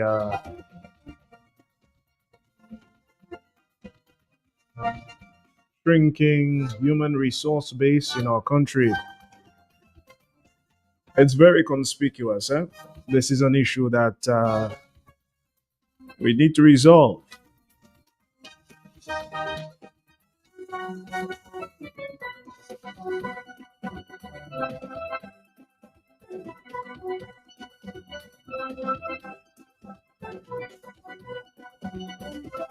We're just waiting for Mr. Sanford to get back in touch. I think he's back. Can You you hear there? me, Claudius? Yes, yes, we can hear Yeah, you. something went wrong. I don't know. I It got caught up. happens. Technology. It happens. It happens. But yes, you were saying. So I was making the point that the idea is maintenance or sustainability, in the sense that I made the point earlier. I don't know if you got it, that the minister's salary in government over the last 20 years increased by 130%, whereas public servants' salary increase only topped 9% for the same 25-year period. And the point I was making is that this is so because once a government stays in power for long, the grid level increases, not because they need more, but because they have to do more to maintain what they already have. And as I say, you move from having one pair of shoes and one pair of suit when you started. But as you gain momentum and you learn the system and you can take off the system, you want a pair of suit every day, and you want a more expensive suit. Then you want to change your house, you want to change your car. And the higher you get in the consumption level is the more you need to maintain that. And you see that happen with the minister's salary. So the prime minister in 2000 was about $6,000. His current salary is $15,000. A nurse started about with $2,200, has really moved past $2,600. So the public servants are taking the harder end of the stick, and we see that kind of setup, right? So these are and these are the quick fix political driven objective that we talk about. So everything they do now have to be able to keep the vote, so they keep that status they have, and the means and ways they get to maintain those status. Another clear example of that is that most of the infrastructural work in any society, in any economy that has a long-term serving government, that and where corruption is prevalent, will have foreign workers doing most of this work. Is proven. It has been proven in research in economics, and most of the time is overpricing of projects and as such, because the Dominican contractor will be reasonable most of the time, and they will do reasonable work, and they will have all the information. The other people will cut deals nobody will know about. They'll be much more expensive for the same amount of work, and you can see all that is prevalent in our economy. So all that describes from economic research when governance institutions are politically driven. On the other hand, when you're economically uplifting driven, you look at the long-term growth. So Yeah, because policy. I wanted us to go into that a bit now that we know the causes, as you've pointed out from your perspective. Let's now look at some of the ideas that not just our government, but the private sector in general can tap into to sort of, I wouldn't say put a bandage on the issue, but to really solve the issue on a step by step basis.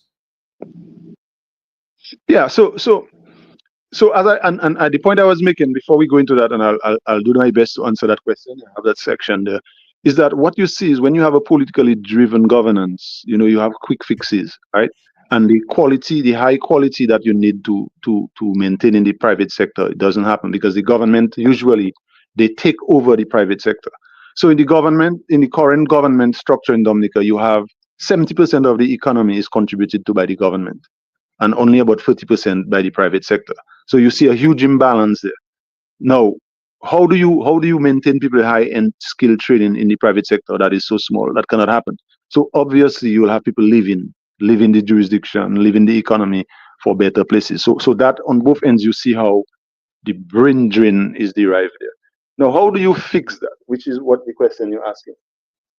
You have to strengthen the private sector. So to curb the brain drain, you must you must strengthen the private sector. How do you do that? It has to be approached on a multi-pronged strategy. It cannot be just one lane. It has to be a multi-lane strategy. And you have to address both the push and the pull factors, which I talked about earlier. You have to invest in high value industries. So a classical example, we had Domlec before doing electricity in Dominica. All right, we all remember that, private with government shares, etc. But then we see the geothermal program. Was it given to Domlec to implement?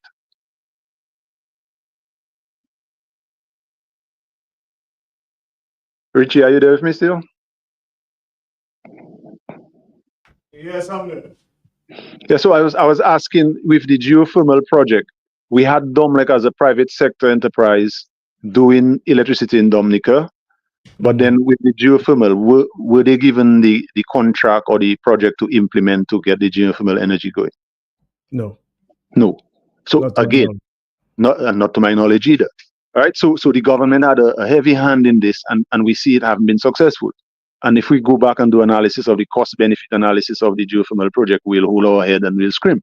Had they given that to Domlec with the expertise and what they have, maybe, I'm saying, I can't say for sure, but more than likely, the probability that would have some more positive results and further integration into the private sector and a more broad-based job opportunity from the energy sector would definitely been better, and we would keep some of our highly trained people in Dominica, or even attract some of our highly trained people that is in the diaspora. So that is one. I talk about renewable energy. I talk about high level jobs, technology. We need to give the private sector. The government role is to support by giving tax incentive or creating the environment, the legislative environment, so there wouldn't be monopolies or exploitation and so on. But we see a different approach. This government has taken a deep hand. As a matter of fact, they purchased Domlec, so even the utility company is back in their hand, and that will not strengthen the private sector. That is actually making more of a nationalist approach to governance, making the more public sector approach. Regulations, we have to streamline regulation to start up business. It is still very, very difficult to start up businesses in Dominica, especially from foreign direct investments. The database in Dominica is not there. The government has to have that under control, but they're not doing that. For example, can you get data on the latest unemployment rate in Dominica? What is the skill level that is highly unemployed? What is the report on the census of 2022 saying? Have you seen that, Richie? Is it available? What I have been told for the latest census is that there are some administrative issues. That's what we've been told in the media, which is why the government is not and all this thing has to be questioned, because the 2011 and the 2011 one, the official report has not yet been published either. So it's like there's a systematic way of hiding information that people need to make decisions. So foreign direct investment and who wants to come, direct investors who wants information, who wants all these details, cannot get anything, because the government has not made it a duty to have a robust data collection system in Dominica, which will drive the private sector decision making. Now, the private sector themselves do not see the opportunity there to do that kind of data collection. So they thrive almost individually on their own little market research or their own little marketing strategies. So that is another area that need to improve. We need to improve our data collection system on all aspects of the economy, on all the various sectors. That will drive decision making within the private sector and help strengthen them. The second one is we have to modify our education system. As I said earlier, we have moved towards a highly academic stream in education in Dominica. And we see that it has not really benefited because we have a lot of the brain drain. So the return on investment in education is not good. So then we have to go back to the table and see how do we improve that? Do we go back to the 70s where we go into vocational skill on a greater level, or do we up the economic sectors to attract the output that we put in through the education system? Now that's a dilemma that has to be settled, and we have to look at it, and it's an urgent case. I think we have to take a two-pronged approach. We must continue the academic, make it even better quality, but also we have to look at what the economy needs and have a second segment of our education training that would help our young people who want to stay in the country and build wealth to able to do so. We have to bring in the science and the technology, and the mathematics. We must do that. So that is another how we could do that. Now, when you do that, you give in the private sector a greater pool of people they can hire from. Right now, the pool is pretty much the same. Every other person you interview would have the same qualifications. And if you're looking for something unique and different to give you a competitive advantage, you do not have it right now. So the education system have to be more broad-based. Compensation for workers, that is definitely a need. The cost of living versus salary increase doesn't match. So you have to have better compensation. Now, well, I just as you're on that. We heard from Mr. Green and some economists, including Dr. Thompson Fontaine, has alluded to some extent. When you look at from a realistic point of view, the resources available, let's say from a continent like the U.S. as compared to Dominica, even with a thriving economy, we would not be able to match in many cases the level of compensation. But it doesn't mean that you don't work towards having a thriving economy that can pay a reasonable amount for a person's skill set. definitely, there's a cliche saying that says, "Rising tide lifts every boat." Right? You cannot be in a struggling economy and ask to pay higher wages. That is not going to happen. But if you can uplift the economy, you can have economic growth, you can boost certain sectors, especially productive sectors, and realize more consumption in the economy where people spending more and so on. Then over time you can definitely raise people's salaries. That will help. You can go two ways. You can start a gradual raise, or you could do it in the beginning and try to see how happens, how you can go about doing it, effectively. But there are many ways, economists. There are many modules you could approach to. So Dr. Fontaine is a PhD holder. He's a PhD in economics. That is PhD level leadership he's bringing to the country. So I believe he has thought about it. There are models he can maybe refer to and to help that. And whether he go through it gradually or he take a different approach, it is up to the advisors he has around him to do that. But it's possible, because you cannot have people who with low salaries in one sector.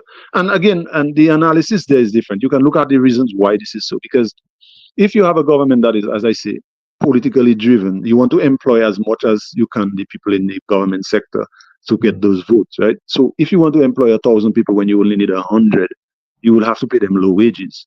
Where you could employ 100 people at higher wages and get the same output in an institution. So again, it's up to how you drive it. The current economy in Dominica, as I said, is more publicly owned. The private sector is very weak. If you're going to drive a private sector build economy and a smaller governance structure, then you definitely can succeed in giving higher wages. So I'm with Thompson on that, 100%.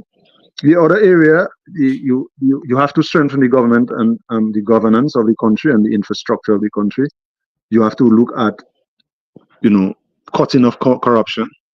You cannot be doing infrastructural development and overpricing it and just to have friends and family and people benefit. You have to be fair. You have to have efficiency in those infrastructure development, and that in itself will bring greater multiplicity in the economy and push the economy, towards economic growth. Corruption kills on all levels, and if you have proper governance and stability and lack of discrimination and political corruption, then you will have a thriving economy that can meet higher jobs, meet higher salaries to attract people to stay here. You have to promote public-private sector cooperation. I was great minds think alike.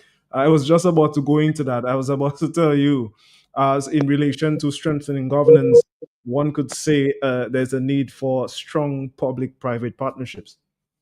Definitely, you have to do that because, as I say, even for example, the Domlec issue, like what was the reason for the government to take away the geothermal? Okay, you do the negotiations, you get the funds, you put a structure in place, just like they have the Independent Regulatory Commission. You put a commission in place to overlook the implementation of the geothermal project, but you give the experts to them. Like, so that is a government, private, public sector partnership, and the result, I can guarantee you, had it been implemented for the private sector with all the checks and balances and the accountability that goes with it, the outcome would have been way different, right? So you have to have this. It cannot be you want to control the construction sector, you want to control the energy sector, the government cannot do it all.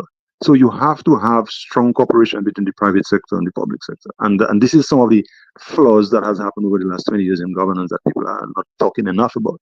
Our private sector is not doing well. Because the few people who stay there doing business, they are not getting the right, the right encouragement or the right structures and regulations and environment in place to expand and look into innovation and so on in Dominica, right? So that is one.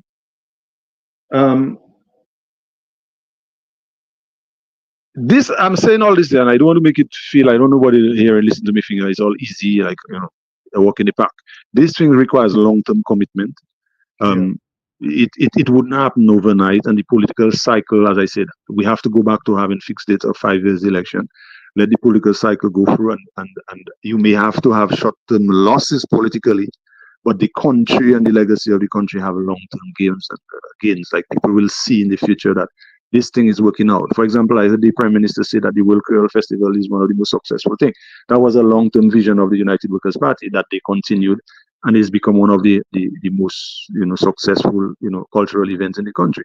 It took time, it had its grinds, but it has eventually picked up. Although I still think that the government having to input $14 million into it still is not good signs, because if it has been so successful, it should be able to stand on its own by now. But that is a whole other discussion to be had again, as I have said.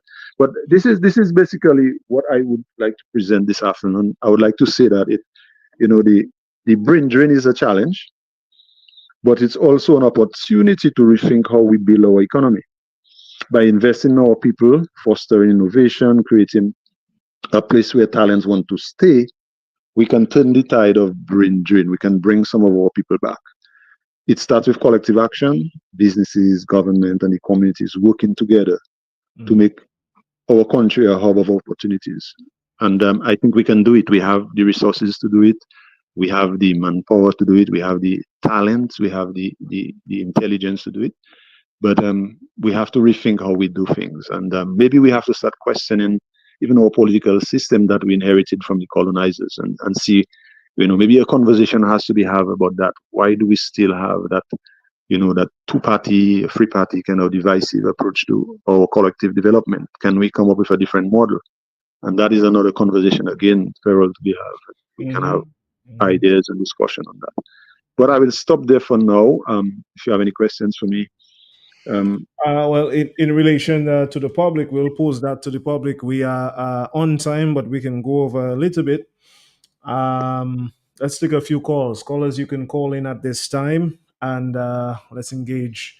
Claudia's here, our friend. I'm sure he has to leave to an appointment soon, but we have him now, so feel free to call in.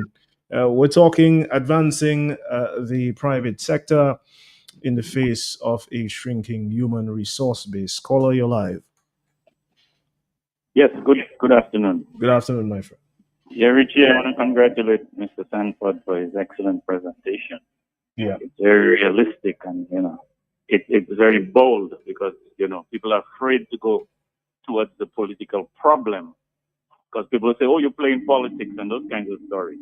But I want to ask Mr. Sanford, we know the topography of Dominica is difficult, development is difficult.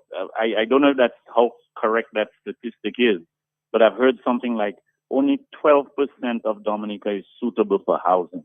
I don't know how they came to that figure, but isn't that in itself ring a bell that developing Dominica is hard? If we look at our history, it's always been hard in Dominica, and it has to do in major part with the topography of the island.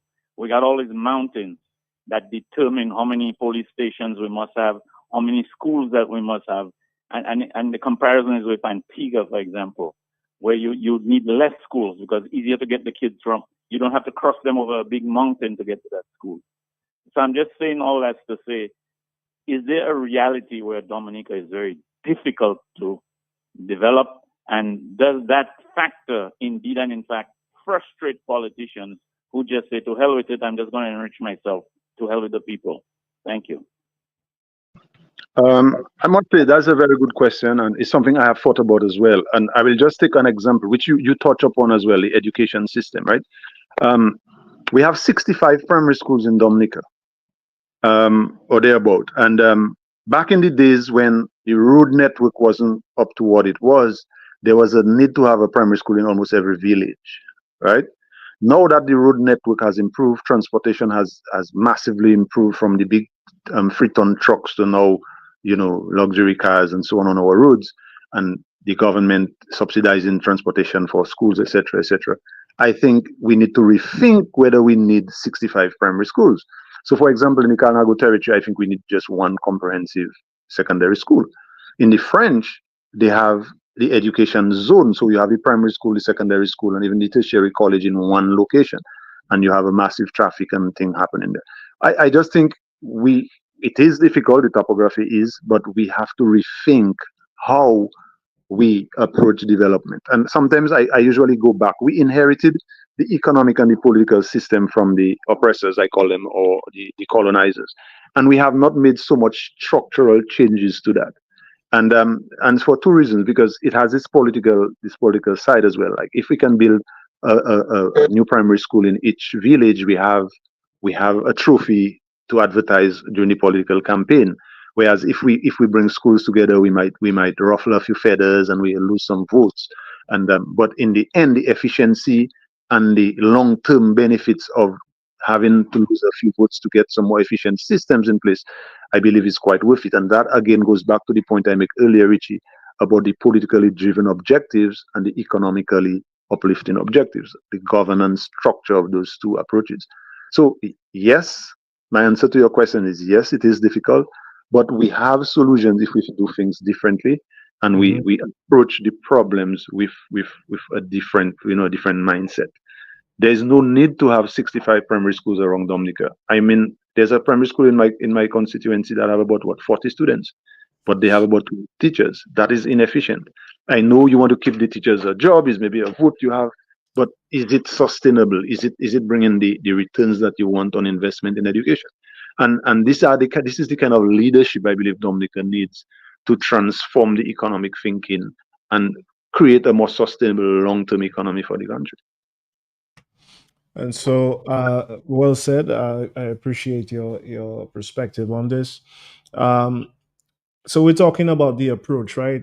From what I'm getting from you, it sums into one word: approach. Our approach to the economy, our approach to governance. To my mind, some of the recommendations I've researched um, in terms of advancing our economy comes along the lines of a lot of what you've spoken of, Sanford, investing in technology and automation, developing a remote work and outsourcing economy.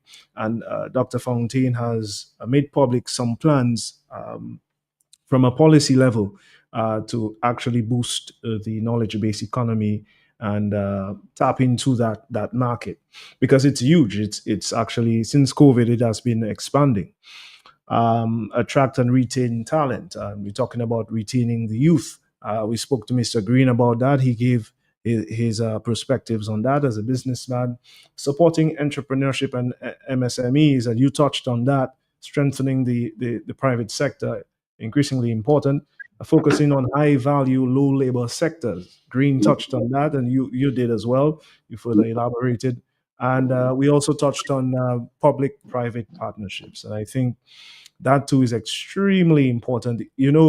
This touches on, you can correct me if I'm wrong as well, Claudius, but this, I think, on the public private partnership, this touches on education reform as well. And No, educational. definitely, because even at the college where I work and we put together a bachelor's degree in business ad, I had a difficult time convincing my superiors that we need to have uh, a stakeholder meetings with the employees in the employers in Dominica, the Domlecs, the banks, the large the large supermarkets that employ most of the people that leave the college with an associate degree in business. They know what they want from the employees. So we need to engage the stakeholders in setting up the curriculum, in putting what is important in there. We can't just take something from a computer, put it there, and then we send employees out that doesn't match the skill requirement of the employers. So it definitely requires close collaboration. Another thing I was hoping to mention earlier when the guy to answer the question is that we too have to start rethinking our. He said 12% is for like a billion, which is maybe true, but we need to rethink how we use this space in Dominica. We have still continued to rely on Roseau as the capital, and without really putting effort into developing what I would call secondary towns around the country. That would spread out, more economic activities, have more infrastructure, updated infrastructure. For example, you talk about the online working, that kind of mobile, job opportunities, the green economy, blue economy. But the infrastructure, the internet connection, the high speed connections, all this stuff are usually centered around Roseau and the suburban areas. What if you develop 3 or 4 secondary towns in Dominica, a Marigot, a Lapland, somewhere on the north coast, Portsmouth, bring it up to a greater standard, where people now can go to live in those areas instead of trying to overcrowd, the Roseau and, expand it any further. These are the kind of mindset and thinking you have to put, because if you go into those blue economies, you want to ensure the infrastructure, the internet speed and accessibility are up the highest standard. And in so doing, you have to put the infrastructure in place. You cannot have everything centered in Roseau, because you're going to have congestions, you have traffic, you have so much things happening, and you have to look outside of Roseau. So the 12% that you can use, you need to use it to the optimal efficiency point, and then put the infrastructure in place that will support those economic sectors that you're looking to develop. I just wanted to touch on that a little bit as well. Well, I thank you for that, because I am seeing from what you're saying, and even what Mr. Green was alluding to as well, it really ties into that. And there's a need for a change of mindset when you talk about tackling this issue and advancing the private sector as well. There's an emphasis as well on vocational training, the technical and digital skills that's going to be required for the current and the upcoming generation to move the private sector and the public sector forward. So this is extremely serious. There's a lot of angles and discussions that we need to have to make this very clear to the public and to help change their mindset for the better to move this country forward. Because, and I always keep saying this, you hear me saying this a lot, Claudius, it's going to take all of us. It's going to take every single Dominican to move Dominica forward. This is not I on my side, I in the Kalinago territory, I in Grand Bay, I doing my own thing. That mindset, it has to change. It has to do, whether you like whatever you don't like, that has nothing to do with the price of rice. Because, by the way, the price of rice is going up. So, so do the math, like Shelley, it's the mathing, Your closing remarks, Mr. Sanford. Yeah, well, I just want to say thank you again for the opportunity to share. It's always, good to have those kind of conversations, and stretch the boundaries a little bit of the analysis, and have people to start thinking a little bit. I heard you make reference to the 10-pillar economic plan that Mr. Fontaine has introduced for discussion in the public. I think it covers quite a number of even some of the areas we discussed there, and how we can move forward. It's about time that we begin as a country to see ourselves at a better.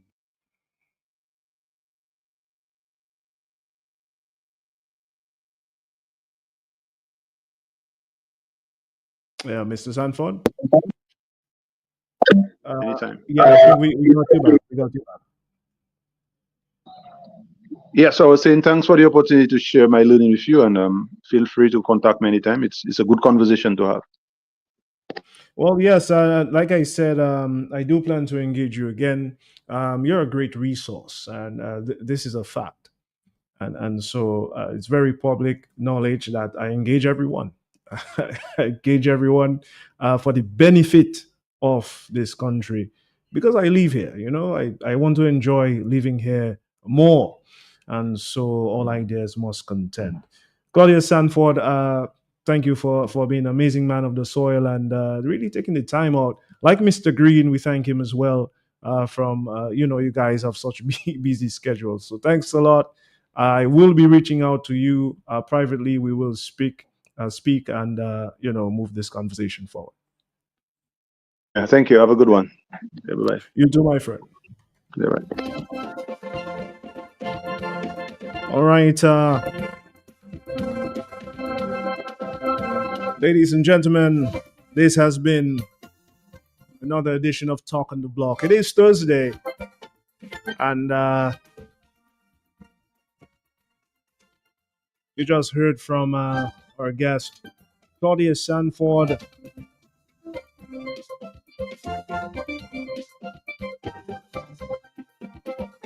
An economics lecturer. Like Mr. Green, Mr. Sanford is highly qualified. They're both Dominican, by the way.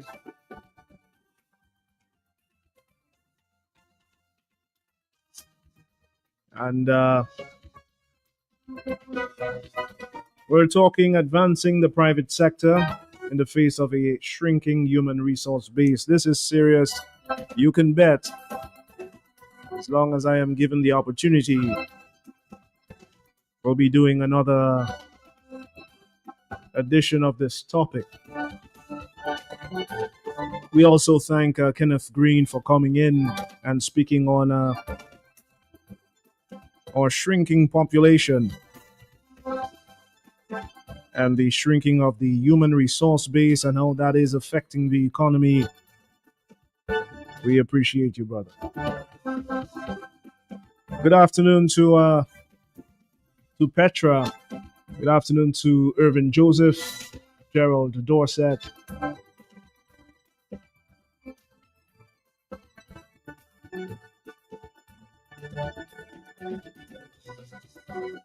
Marlene, good afternoon to you. Rossi, good afternoon. Dangaben family, good afternoon to you.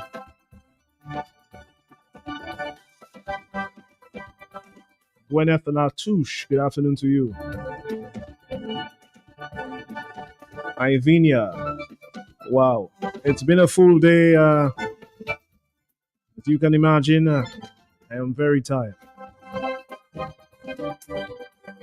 On behalf of Q95 FM, this is Richie Farrell saying good afternoon.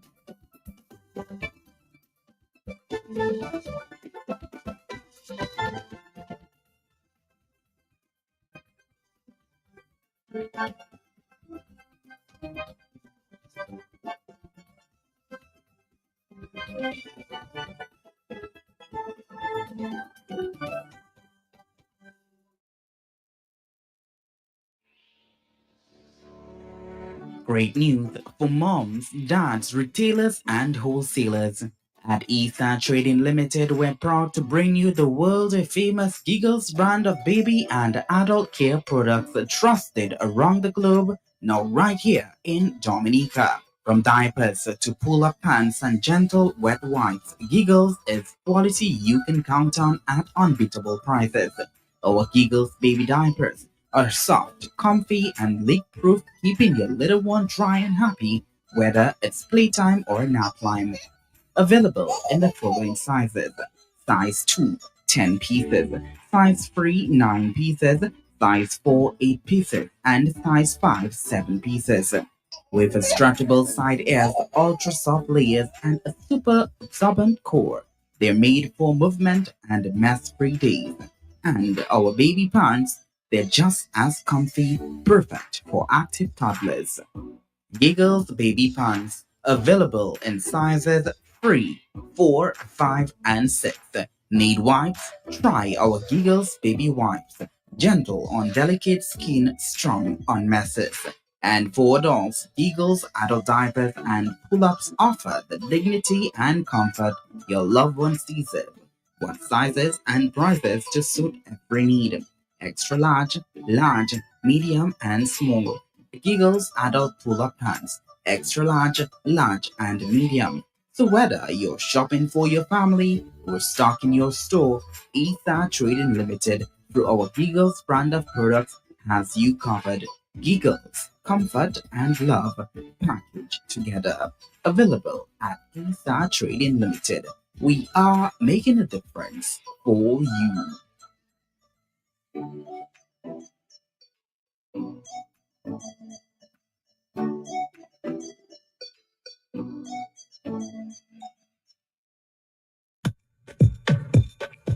The New India Insurance Company has reopened its doors in Portsmouth, offering the same great services you get in Roseau.